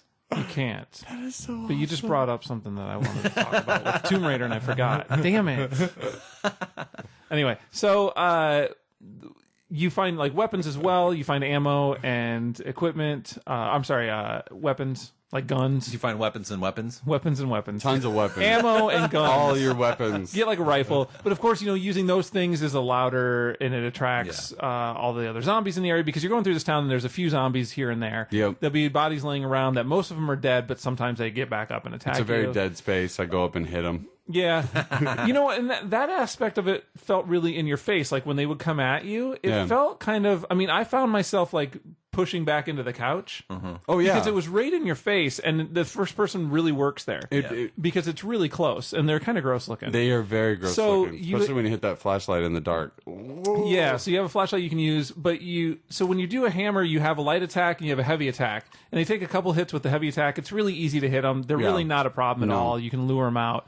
It's very true to the source in that way, where when there's a group of them and when they're in numbers, it sucks. It does. And that's actually where I think I kind of had a problem with the game, because you go through this town, you're finding your fuel, which is your whole reason for being there. Yeah. But it leads you to meet some other people. And if you do things for those people and resolve their issues, you can then add them to your party, and they kind of travel with you. Which sounds like something Daryl would do, right? Right, I guess. I guess he would buddy up with all these guys because he was so friendly. Let me go run your errand for you. Exactly. Sure. Here's the problem with he's the fan favorite on the show, but it completely is out of character for him, the whole game I played so far. Exactly. Unless all his experiences leading up to the beginning of the show is what makes him hardened, and maybe he wasn't that way. I don't know. I'm sure that's what it is. It doesn't seem like. I mean, because am I making excuses for the game? In the time that it took for him to get up with that crew, he has, that's true. So you're running through and doing these things, and obviously what you do at the end of this first stage that you're in, I didn't play too far into it because I kind of it fell apart for me, the whole structure and the way that the game plays out. But you do something that makes a lot of noise, and then all of a sudden now you have to get out of there, and all these zombies are attacking you, and they're coming in mass, and they all of a sudden like run really fast, like 28 days later. Or 20, is that it? So now they're running all over the place. Those are rage. That's true. People. Or the remake of Dawn of the Dead. There you go. Okay, that works. So, I tried getting through that. Did you get through that first area? Yeah. Because I tried multiple times and I kept dying. Yeah. And I was super mad about it. Until I realized that I could climb on top of this fucking tanker truck because I was trying to go through the buildings. And the minute you go around a corner, like 100 of them come after you. And they do this mechanic where if a zombie grabs you, it goes into this other animation thing where you have to move the right stick over to aim on their head. Yeah. And then you hit the trigger button, I think. And well, it has to give you the trigger icon. Yeah. Yeah, you have to and then you move stab it them and they like die it's instantly. Yeah. But it works where you have a mass of 20 zombies on you, and so one guy grabs you, you kill him quick and don't take any damage, and immediately you're grabbed by another one. Yeah. And you do that 15 times. Yeah. Until they're all cleared out, but they're never all cleared out because they just keep coming. Right. So I would pretty much just have to restart if that ever happened until I finally figured out I could jump on top of that tanker and get over that way because I'm stupid. So the hook of the game is you're making your way from the mountains where you're on your hunting trip down to is the final destination them going down to Atlanta, or are they going somewhere else? Okay. They're going to get Merrill. And you can pick multiple paths. So you have a path that you can choose to go on, and you can take 3 different routes. You can go on the highways, you can go on the back roads, and is there just the 2? Just main streets. Main streets, okay. Yeah. And so there's a risk reward to all of those. Yeah. So you use less fuel if you go on the main roads, right, but you have a higher chance of your car breaking down. Yeah. Oh. If you go on the back roads, you use more fuel, but you have a less chance of breaking down and more opportunities to stop and kind of search areas like other towns and things like that, and to get more supplies, get more fuel, get more weapons, meet more people. So it's Walking Dead, the Oregon Trail. Little bit. Exactly right. Yeah. That is exactly right. Yeah. Except not as fun. And I haven't experienced any dysentery yet. No. I had a little. I had about last night. But well, yeah, you personally did. I but personally in the game, did, but no, in the game. But it falls into the similar kind of thing where it's an illusion of choice. Yeah. So while you feel that you kind of have your choice of doing these things, it's really all still going. It's how you want to get there. So it's like, do you want to have more stops?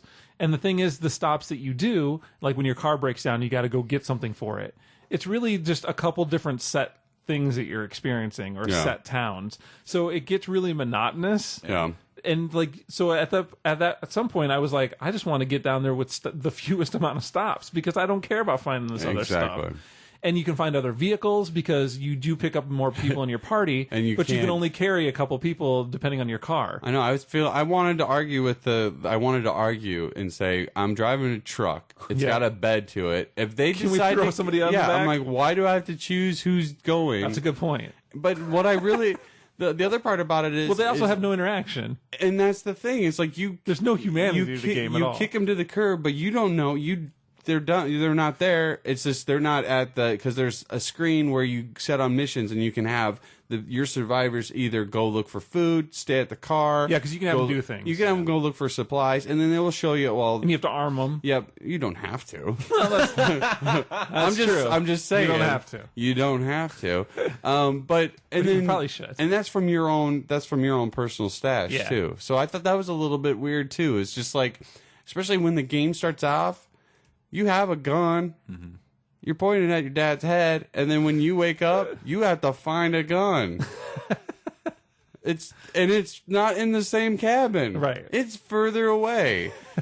There's like some like, but there's other. There's things a story too. disconnect on all this stuff. Yeah, where it's just like all these good ideas, but then like there's no story driving any of it to connect it all together. When you leave somebody, like let's say you have your 2-cab truck and you have 3 people and you have to leave somebody, there's literally you say, okay, this person's not going with us. Dismiss them. You dismiss them, and it says, and you basically continue on, and there's no mention of anything. Yeah. There's like no like interaction. So there's no emergent narrative either. No. Is what you're saying, where At all. where you have random encounters, and that will kind of create an individual story. Yeah. You'll have, and that's where it's almost the illusion thing, where it's like, yeah, you'll have random things that pop up where you have to stop at areas, but it's always going to happen. Like that going down this path, you're going to break down and go have to get something for your truck and fix it.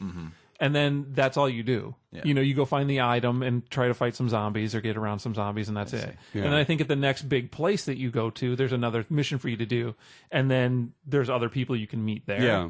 But then it's just a scenario where there are these generic people that you can add in that have different attributes. Yeah. But really, outside of those attributes, you don't build any kind of like story narrative or relationship with the people. And so at that point, you're like, who cares if you die? Yeah, like with the first one, I found the deputy and talked to him, and then I found a pharmacist, and I ended up saving Please tell me you did not shoot the deputy. No. He did not. Shot the sheriff though. Good. Oh, he was a zombie. But I think you have to. I think you actually have to. Yeah. No, that's the one guy's brother. Yeah. But anyway, so ruining story. So I ended up saving the pharmacist. Great story. It's not much better in the game. I ended up saving the pharmacist, right? So like I get the gas and we're leaving, and Is this in the first town? yeah.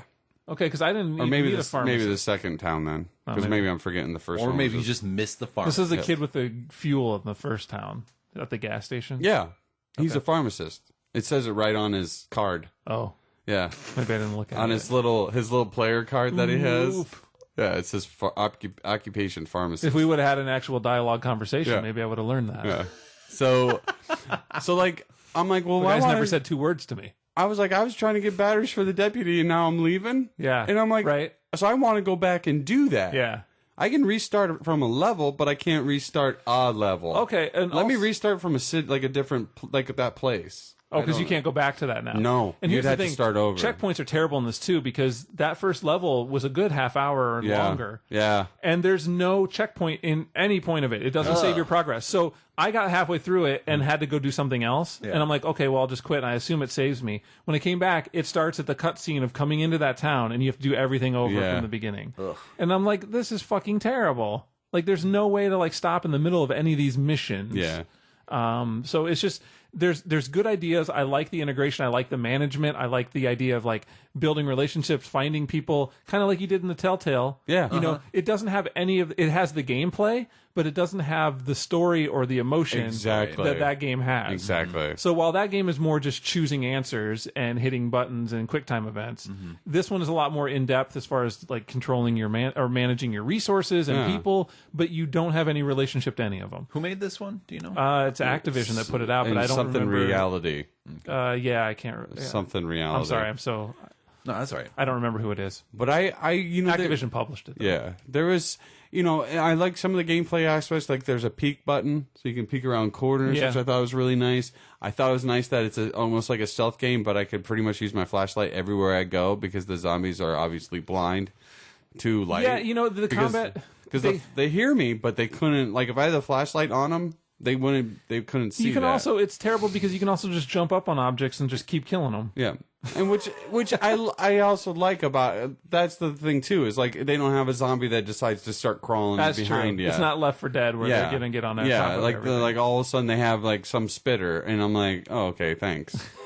But it was funny. Like I also like because you can pick up items. There's so many things too with the game that I enjoy, but you can pick up items and you can make like Molotov cocktails if you get like the gas and stuff like that. Yeah. You can make those later. But with glass bottles, you can throw them to distract the zombies to move. Yeah. So, like, you'll throw them, crash them, they'll go over to that area, and then you just kind of beeline to where you need to go. Or you could just run past them. Yeah, well, there's that, too. Because then they get tired of chasing you. But there's some places I don't know if there's an out.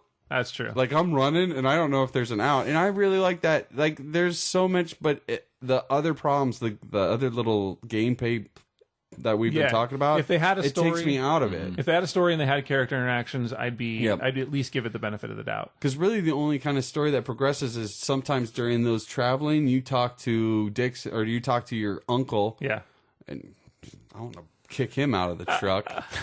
And you can't dismiss him. Yeah, exactly. Thanks a lot for that one. But I don't know. I didn't have high hopes for the game, but also I was like into it, and I'm like, there's so many things I hate. Like I'm like, why are you doing it that way? It's like you're doing this, but why are you doing this? So, why are you doing it this way? And a lot of times I was just jumping off of rooftops, and you were fine. Yeah, awesome. So so instead of cutting through back to the building again, I would just jump to the ground below. I'd like to see some faraway shots of that. And then the guy just jumping off a building. And then he reaches into his pack, has a sports drink, and he's like, "Oh, I feel better now." That's pretty good. That's pretty good. Spot. FYI, it's made by Terminal Reality. Terminal Reality. Who made the Blood Rain games and then the Ghostbusters video game for Xbox. Oh. I liked that one. Yeah, but that was also had some issues, didn't it? It had some issues. Let's say that. That's right. I seem to remember that being. So, what was that thing that you wanted to say about Tomb Raider? Oh, what I was. It was more playing on the fact when we talked about it last time, and that the hunting meant nothing. Yeah. And I wanted it to be, and I thought of it afterwards. Is like I really wish they would have incorporated something, especially with how gritty and real the game was, and like her learning all this stuff and like makeshift and kind of doing things on the fly, and how Far Cry 3 had, when you hunted animals, you turned those animal product things into actual equipment upgrades. Yeah. And why couldn't they have done that in something like Tomb Raider? You turn it into XP. You are an expert at exactly turning animals. But you know what I XP. mean? Because then you would have had a reason to hunt animals. Like, Sure, you get so many of these things, and you could beef up your weapons like they did in Far Cry, because that was brilliant in Far Cry. Yeah. That was a really smart aspect of that game. So it was another. XP. I know. But anyway, I just thought of it when you said the thing about the antlers. Yes. I'm like, oh yeah. Why couldn't I put antlers on? Anyway, so all we have left, I think, is Gears of War Judgment. Yes. Another game I'm not so hot on. That's too bad. Let's talk about it. Okay. I'm not so hot on Baird. Now you weren't sure if you're going to buy it or not. Did you end up buying it? I did not buy it. I rented it. Good decision. Well, the only reason here the thing is, I just don't see myself diving into the multiplayer, and then that's why I kind of held off from buying it. I was buying it just because I've been buying Gears for so long, and it's just like but the thing about it is when I played the Overrun, I kind of want to play that in multiplayer. I like the vibe of that, which was the demo. If anyone wants to go out and try out, there's a demo up on the XBLA or Xbox, not XBLA, but there is a demo, and it's just the Overrun, and you can play online with random people. Because Overrun is the new mode that's in multiplayer. Yeah. And it's basically team-based. You switch around. You play the cog first, and then you play the locust, and you're protecting objectives as the cog. The cock comes flying as the cogs. This is like Bulletstorm. Well, that's part of my issues. We'll talk about that because the people can fly are involved with this game, and I think they put too much Bulletstorm in here. Oh, but I haven't got to that in the level arcadey yet. way. Oh, so and on Overrun you play as the Locust team, so you're trying to destroy the objectives or the things. And that was a lot of fun. I played a couple rounds of that in multiplayer, and it was a lot of fun. I didn't feel the drag of the team, like me letting everybody down if I died. Right. Because you just died and respawned right away, and it kind of just had a time thing. Yeah. And I didn't feel like the focus was on me as a bad player if I was playing badly. Exactly. Which I wasn't. I was doing mediocre. Yeah. To better. So it felt good. The medic is the best. The medic was awesome. The medic is awesome. Gosh. Those new stim grenades that they throw out and they heal everybody. Yeah. Those are pretty cool. But it was a lot of fun playing as I like how they do the Locust side too, where you the more points you get in the game in the round, you unlock other characters you can play. There's some beefy Locust guys that can come out. But you can't play them right away. No. So I like how they ramp it up. So if you do better, you can spend more points. I think they did. They did that with not the same type of game, but they did that with the Locust when you were playing them in one of, I forgot what level that was. Yeah. Yep. Yeah, but I was never good at it because I always died as the tickers. Right? Yeah, everybody. You were the tickers like the whole entire thing. It's like, I could never do anything. Can't kill anybody. Yeah. So I that Overrun was a lot of fun. I liked it a lot. My issue with the game is the main campaign. I feel like the story is completely forgettable for me. There's no big key moments that happen. The entire campaign plays out mission to mission to mission with checkpoints at the end that end with a stat screen that tell you what you did. And it feels like I'm playing 40. The whole campaign felt to me like single or multiplayer rounds. Yeah. It felt like 40 multiplayer versus rounds, and then I was done with the story. And I'm like, there was no cohesion. It felt like it got broken up every time I got to an endpoint, and you have to hit up on your directional pad to continue, and it gives you your stats for that level. And like then the story, they kick open a door and then they say a little line of dialogue, and then you move into the next room, quote unquote, and go through there, fight a bunch of people. They clear out. You move to the next section, hit your up on your control pad, and it continues. You get your stats. You kick open another door, and I'm like, it felt like there was no smooth cohesion. It felt like it was really jarring and like ending every time, and starting and stopping, and I didn't like it at all. And there were moments in 2 and 3 in particular that were kind of unexpected and were kind of cool, and you got into some environments that you weren't expecting. I don't feel like that plays out this way at all. I have a feeling that the thing about this, the problem with this game is well, first they kind of blew it all in 3. Yeah.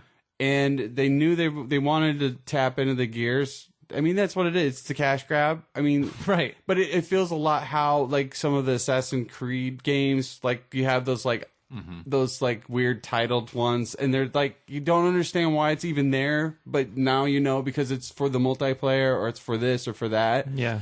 And that's how I get. And I like the pacing. I played through Baird, and I'm into the Onyx Cadets. Yeah. I'm not a big fan. I just hate Baird's voice. He needs to he just shut up. But I like the pacing. I like the way that it's set up. It's just like you're being court-martialed. You're telling your stories. I like the mechanic that they're telling the story. Yeah. I like the way that they're doing it in flashbacks and everybody's testimony. I like that. And the whole addition of that declassified, like you find those gears emblems spray painted on the walls. Yeah, so every area that you walk into, you can find the gears emblem at the beginning, and you can do a declassified, which gives you it's a mod to the level basically that either limits you in what you can use or restricts something or puts something in. Pumps up the locust a little bit exactly. too. Yeah. Or gives you a time limit. Yep. And if you do that, you earn your stars faster because each level you can earn up to 3 stars that are basically leveling you up. Yeah. And so you earn those faster, but you're at a disadvantage usually. Yep. And I think with the levels ending with the up button like that is because of those, because some of those are timed, so you got to get to that spot really quick, and others you don't. So then, like if you get to, I always hate that about certain games where you get to the checkpoint area and then it moves on. So then all of a sudden you're like, well, I want to go back there. I wanted to go back there and look because there might be cog tags, there might be so and so, there might be, I haven't completed the level for me. So I think there's a little bit of where I feel like that was the addition to it. But it is a good meld between, or a bad on your side. Yes. Good on my side, because I like that aspect of levels as Bulletstorm did. Yeah, see, and I don't. The level. It's still the same story. You're getting the same story. I'm not getting pulled out of the story just because I'm hitting, because I have to move on to the next part. Because all of a sudden you move on to the next part, and then he's telling the story, she's telling the story. So it's just that one little mechanic, other than you making it to that checkpoint, getting to a cutscene of them walking and talking and going, well, what are we going to do next? And then now you're at that other spot where you can't go back. But you go through that one door or whatnot. But I think my problem is that it didn't build up to anything. It just built up to another big room of a bunch of people that you fight. And that's how I feel like I see Gears as those types of you just clearing stuff out. I know. There's something different that's rubbing me wrong about it. It feels like an arcade game. It feels like I'm playing like little mini missions and not an overarching story. I don't know what it is, and maybe it's enough to put that in there to make it. And maybe it's always been weak. Maybe it's always been really flimsy. Yeah. But now putting that stopgap in there, like it makes it completely visible to me. Oh, where now I'm seeing a stop, and before maybe it was just flowing more smoothly. And I used to get all those ratings at the end of chapters in Gears. I know. I mean, I don't know what it is. There is a different part to it. I mean, the way that they have it set up, I agree with that. I mean, but for me, it's just kind of. I'm wanting to get to Cole's story, or I'm like I want to get to those points.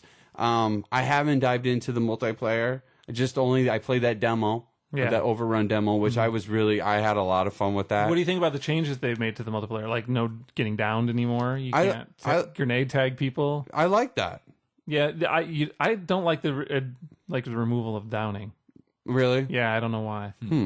But maybe it'd be different if I was playing on overrun. It's fine. I think if I was playing regular multiplayer, it'd be a little odd. If you got downed, you were out. Maybe it evens things out. I don't know. I don't really know. They probably. I mean, maybe it all depends on settings too. That's true. Yeah. Well, I mean, you can't do it. Downing is completely gone. So, but I wonder how it plays out in regular play now. Well, I've been downing people in multiplayer. Mm-hmm. I thought I did. I don't think so. I think they just fall over. Oh, oh yeah. Because now they're standing there and then they're dead and they just fall over. Yeah. No. But I mean because I know you can down them during campaigns, during the gameplay. Correct. And multiplayer. And my hat off to the AI in that fucking game. Fuck. Holy shit! I'll just stand and you can do everything. Here's the thing. That's the other problem I have with the game. I find it's way too easy. Yeah. Well, and it's because you have 3 other people and they're not terrible. No, they're not. And they save you every time. Yep. They don't give a shit what's going on around you. Cole doesn't for me for some fucking reason because I crawled over to him and he wouldn't do shit. It was the girl that came around the corner and got me up. Which normally happens a lot. Hey-o. No thanks. No. So I finished the game. I also found it to be really, really short. Yeah. I think it was less than 5 hours for me to get through the campaign. That's what I've heard from a lot of It just feels like it's a trumped up disc release. It feels like there's nothing here. And they add on when you get done with the game or when you get a certain amount of stars, you can unlock this Aftermath, which adds on to Gears of War 3. It's like a Baird and Cole story from Gears of War 3 during this intermission part, which feels like was done as DLC. Yeah. That they're like, well, and I don't know which came first. I'd like to know the background on that because I want to know if they had this DLC plan and they're like, let's just make a full game with those guys and then we'll put this in there. Yeah. Or if they made that DLC and they're like, hey, this Judgment game we made is fucking light. We need to put something else in here. Can we just put this in there? I do feel it is light, but but at the same time, I mean, look at the cover to it. What? It doesn't have the Gears of War feel. It doesn't have the vibe of a Gears of War main title. It is such a side. It's not. It is a side note. I know, but that doesn't take away my enjoyment from the game.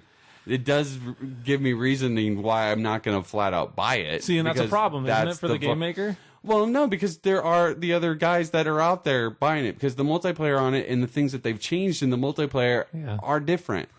And you got to look at it that because that's the only reason anyone should buy a game to begin with.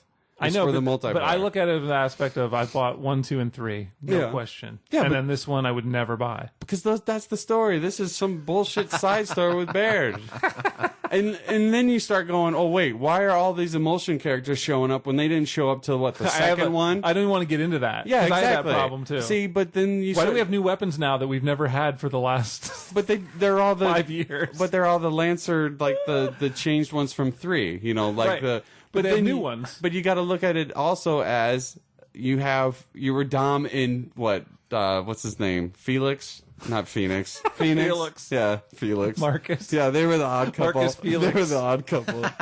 Clean up your room. I'll shoot you in the face. But he was in jail, so he didn't get to see any of this stuff. So when things were happening, he was like, what the hell is that? You never had Cole and Baird because they had their own story going on. So, when the things are happening, maybe, I mean, that's the only thing I could think of. But at the same time, I'm like, why are these wretches, these emulsion wretches showing up? And everybody's like, why didn't they mention that in the third one? Exactly. Yeah. Or the first or second one. Or why do we have weapons now that don't exist in 3 still? Well, that's...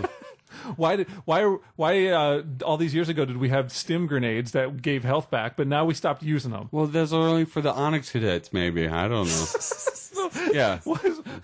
Exactly. There's so many problems. Exactly. It doesn't make any sense. But that's... Supply lines were cut, man. Yeah. I guess. Yeah. The Locust took over. I guess. Shit. I have so many problems with it. I feel like it's... I don't know. The story for me just wasn't enough. It felt really, really weak. Yeah. And it just felt like a bunch of mini games. It felt like mini levels that you're playing, mini missions. See, and I that's the one thing that didn't want that appealed to me because I could see... I would love to dive in with 3 other people on this game. and just sit there and have fun. Well, that'd be fun, but like that's what I said. The whole campaign plays like multiplayer. Yeah. And that's not what I wanted to play. Sure. If I wanted to play that, I would play multiplayer on my existing Gears games. Do you know what I mean? Yeah. So that was where I came into an issue with it. So, but there's new locales. I think the graphics are good. It looks fantastic. I think it looks great. You know, in some of the big moments that happened, there wasn't. I haven't got any huge moments. You're not gonna. Which happened with Gears, you know. Yeah, you're not gonna. That's part of the problem too. Is that was always kind of the enjoyment where it's like, here's this big event thing, and there's none of that because you're just playing a fucking multiplayer level, which is too bad. So I agree. Actually, there's some multiplayer levels that have more that happen to them, like when they have the avalanche and the big sandstorm. Yeah, you don't even get that. So there's not even, unless you do like one of the declassified things that add in some of those. Which was really weird about some of the maps too, because they weren't as linear as most Gears of War games. There was some you could flank, and I could see you really working some of those levels. They were big, like again, they were big, kind of open, like the Bulletstorm. I did that quite a bit. I flanked around. Because with those guys being so good, your co-op people, I just went around and shotgunned everybody, and that's part of the, I don't know, and maybe it's because I was playing on normal, but the AI on the enemy side seemed really bad. Yeah. Like they would just walk, it looked like we were dancing half the time. They wouldn't do anything to me. There was one time like one came out of cover and just like acted like it was going to go back to cover, and then like stutter stepped, and I just sat there and looked at it and then shot it. Right. Which is funny. It's like playing versus games with like me on the other team. Exactly. So that's what was fun. But I don't know. I was disappointed overall. I'm glad you liked it. I'm glad you like it. It's just, it left me completely bad taste in my mouth. Mm-hmm. What? No. And I dig that. Nothing? I like the Scarface guy, or the Australian guy or whatever that. I think he's Russian. Russian. Or that's a good accent. Maybe I was trying to say Austria. maybe Austria. Okay. He's something Austrian. like that. What were you saying? It's just whenever these Gears of War games come out, you guys have this big debate about them. But I like the story of 2 and 3. Yeah. But you hate... there was also a lot of controversy about both 2 and 3. Yes. It's the controversy. This is on a whole other level. I feel so out of it. You're out. You're removed. I'm so. I will let you know as being in on it. Yeah. In the middle of it, I do. They're on a completely different level. My issues with this game, were never touched with those other ones. Sure. So it's. I was really disappointed. It is a side note. I mean, that's what this game is kind of just. Which really should that be a $60 release? Well, no. Side note, but they can because it says Gears of War on it. I know, but that doesn't make it like it them get a pass. No, but are you buying it? No. Well, then perfect. There you go. But they should be concerned about that. Nah, because enough people are. I know, and then they're going to bitch about it. Yeah. Should have rented it first. They're never going to learn. Yeah. We got to teach them. Well, if they listen to the show, then they'll learn. There you go. Anyway, I don't want to talk about it. I'm mad about that game. Now I'm even madder than when I was playing it before. And I was sorry. I was kind of I would have hated on it if I'd known that if it would have helped you not get upset. I would have appreciated that. Yeah. I didn't want to ride home with you now. That sucks. It sucks for you. I gotta make a couple phone calls. Okay, can you get a ride? Oh, I would make him take me. All right, we done? Yes. Is that it? I could walk. Although, what? Are you guys sad? There's no more Harmonix updates for music. That is a bummer and a half. I am bummed about it. Yeah, they cut they stopped doing Dance Central DLC a few weeks back, but then this past week was the last update for Rock Band with American Pie. That is bad. Well, that is a good choice to end it with. This coming week. Is it this coming week? Yeah. I thought it was this past week. They announced it at PAX, but it's this coming Tuesday is the last. Got it. My mistake. The last song. Yeah, but they had over 4,000 songs they released. They did a lot on Rock Band. But not enough. I admit, I can't remember the last time I played Rock Band, so... I played every once in a while. I still bust it out. Yeah. I buzzed out my guitar a little bit ago, and it's not working right, so then it just went back. Oh. I got a closet of about 5 of them if you want one. Well, I've got my jokes. I got my 80s, the 80s one that I probably has never really been used since, from 3? 3? Yeah, I think so. Yeah. Oh, from Guitar Hero 3? Guitar Hero, I think it was Guitar Hero 3 or 2. 2, the white one. That's one I use all the time. The V head. All of my other ones have like broke in some fashion, like don't work right. Yeah. And that one I've used since 2 on the Xbox, and I use it all the time still, and it's perfect. Yeah. My Rock Band guitar was rocking, and then all of a sudden the B's not working, the red's not working on it, and then my awesome Guitar Hero one that I love, that one, the red on that's not working. Why I call it Fuck B? 'em. B. I don't know why. So I'll just get my DJ Hero tables out.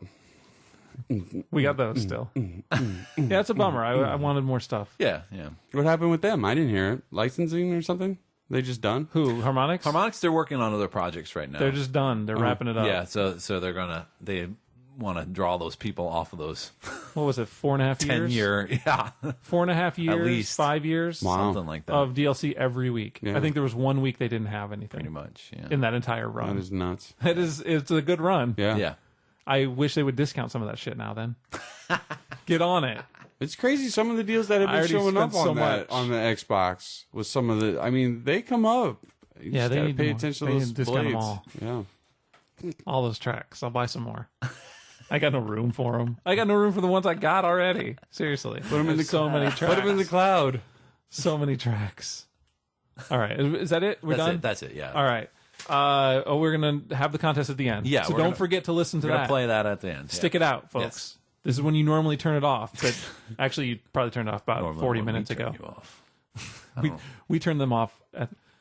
Depending on the beginning we use, they might be turned off right away. SignedInPodcast.com. Our listeners doubt it. SignedInPodcast.com is our website. Find links to our Twitter. I'm on Twitter at SignedInPodcast. Craig is on Twitter at The Pull List. The Pull List, and Sean is on Twitter at Shonix. Awesome. Find us on Facebook. You can find all of our past episodes on our website as well, and links to our forums. So get over there and chat with us. Please do. Please do. Please. Email us at comments@signedinpodcast.com. I occasionally answer those. And next episode, I hope I can get into it because I've been having a funk lately. But BioShock Infinite comes out. Yeah. I'm excited. It comes out this week. It looks awesome. It does look awesome. Fuck everything. I'm going to be happy about that game. This BioShock 2 has got me all like not wanting to play this. But this is different. I know it is. Why is it? Oh, anyway. Because BioShock 2 is lame as hell. Lame as hell. But he just defended Judgment. Don't worry. I didn't defend it. I even called it what it was. I called it a cash grab. I did everything against it. I'm telling people to rent it. How have I defended it? I enjoyed playing it. That's how. Right there. Right there. You just defended it again. How am I defended it? By my enjoyment. Can I finish the show? No. Jerk store. Also coming out is Army of Two. Manager of the which jerk I don't know store. if we're going to be playing or not. Yeah, We'll I'm see. definitely going to try it. If it's available for rent, I might try it out because if the co-op stuff's in there, it's going to be worth it. Hey, you should rent Gears of War Judgment. At least he's got a new Star Wars, right? New Star Wars. All right, that's it. We're out. Later. Enjoy the contest, everybody.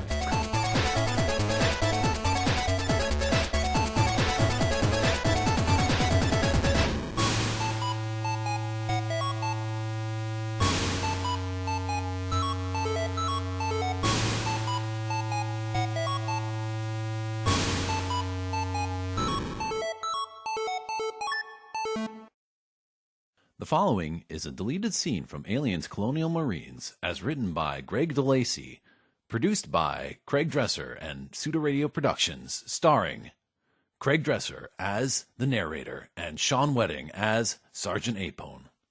So, how are you alive, if you don't mind too much my asking? What happened on Fury 161? Guess we're skipping the softball questions. We left LV 426 and sent out a distress call. Call you all responded to. Near Fury, the ship went into alert, and I was pulled out of cryo as the ranking and only Marine. The ship was on alert because Michael Whalen's PMCs illegally boarded the ship. The 4 cryopods ejected safely, but I obviously wasn't in mine. So, whose body was in your cryotube? That's a longer story. Sergeant Apone awakes to a dark, alien-like room. You can hear crackling in his headset, and occasionally voices and screaming. His head throbs and his throat is sore. He tries to call out in his mic, but his voice is hoarse, and his microphone appears to be badly damaged. He hears someone in the headset screaming. Somebody get me a first aid kit. Hey, look. Sarge and Dietrich aren't dead, man. As quickly as his hopes rise for rescue, they're dashed by the sound of that woman Ripley's voice rebuffing the other. You can't help them. You can't. And then his headset crackles more and dies out. So much for no man left behind. I bet that bitch would come after me if I was some small child. He realizes he's caught up in some kind of webbing. He tries to move, but he is completely immobile, save for his left hand that has just enough wiggle room to reach his cutter on his belt. Using moves only capable in a video game, Apone reaches the cutter and frees himself from the alien webbing. As he falls to the floor, he sees the carcass of a dead alien spider-like thing and his half-chewed cigar stump. Apone thinks to himself, Good thing it's dead. I would have been in trouble had that been on my face. But I'm fine. I feel fine, so I'm sure it died before it did anything. With that, he picks up the cigar, and the taste of it instantly reminds him of his youthful days in Kansas. Apone quickly assesses his surroundings and realizes he ain't in Kansas anymore. Alien-like structures are all around him, and he has no bearing on where he needs to go.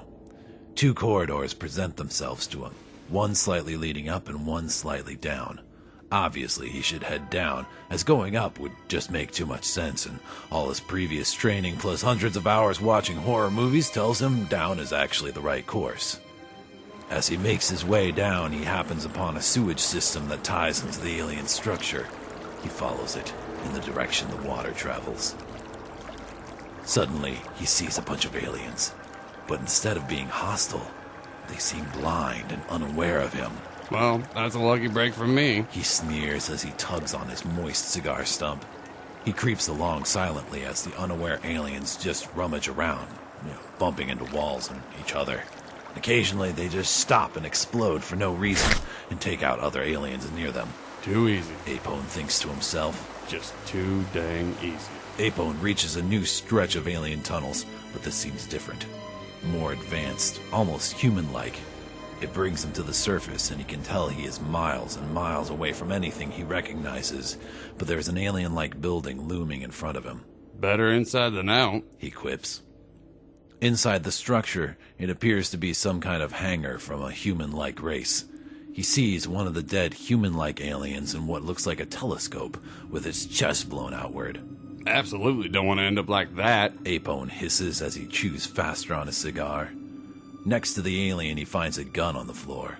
It is alien in design, but he can make out BFG scratched into its stock. Apone picks up the beast of a gun and states, Absolutely badass. As he looks over the scene, he sees an alien ship sitting off to the side. Now we are talking. He looks over the control scheme of the alien ship, and he's relieved. Looks just like the controls on my Malibu back in the day. Quickly, Apone begins hot-wiring the vehicle, a skill he learned in his more troubled times of his youth. The only thing that would make this better is if we had some tunes, he states. Apone turns some random dials on what he thinks are an alien radio. A cargo cage in the rear of the ship opens as Apone continues to turn dials looking for the alien Top 40. Out crawls an alien drone, glistening black.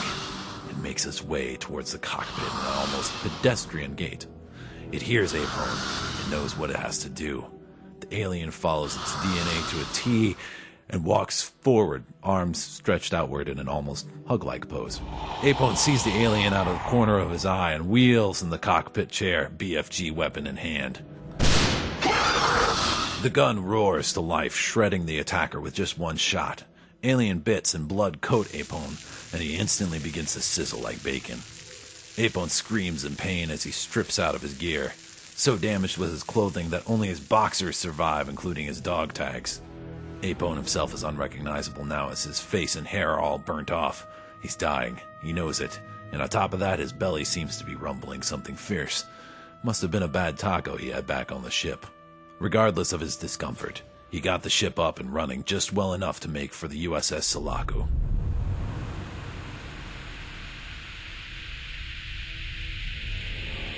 Nearing the Sulaco, Apone realizes he has no way of communicating to the ship to open a hangar door, so he heads for a loading dock door that hardly ever gets used and rams the alien ship into it. The alien vessel is far stronger than the Sulaco in its construction, and Apone arrives safely on board. The alien vessel has somehow created a perfect seal in the docking bay door. Apone now knew he had a fighting chance. Apone makes his way to the crew quarters and finds the first cryo bed he can. He clambers into the bed and hits the controls to put him into cryostasis. I made it. He thinks. I made it. Damn, those tacos sure as hell aren't agreeing with me. And with that, he drifts off to sleep in Hicks's bed. Months, years later, who really knows for sure, Corporal Hicks wakens from cryo. He accounts for Ripley and Newt, but sees there is a third cryotube in use. He looks into the tube and sees whoever was in there is so critically injured that he can't risk waking them without medical staff. He will just let him sleep, but does note it's odd. He is seeing some kind of echo heartbeat.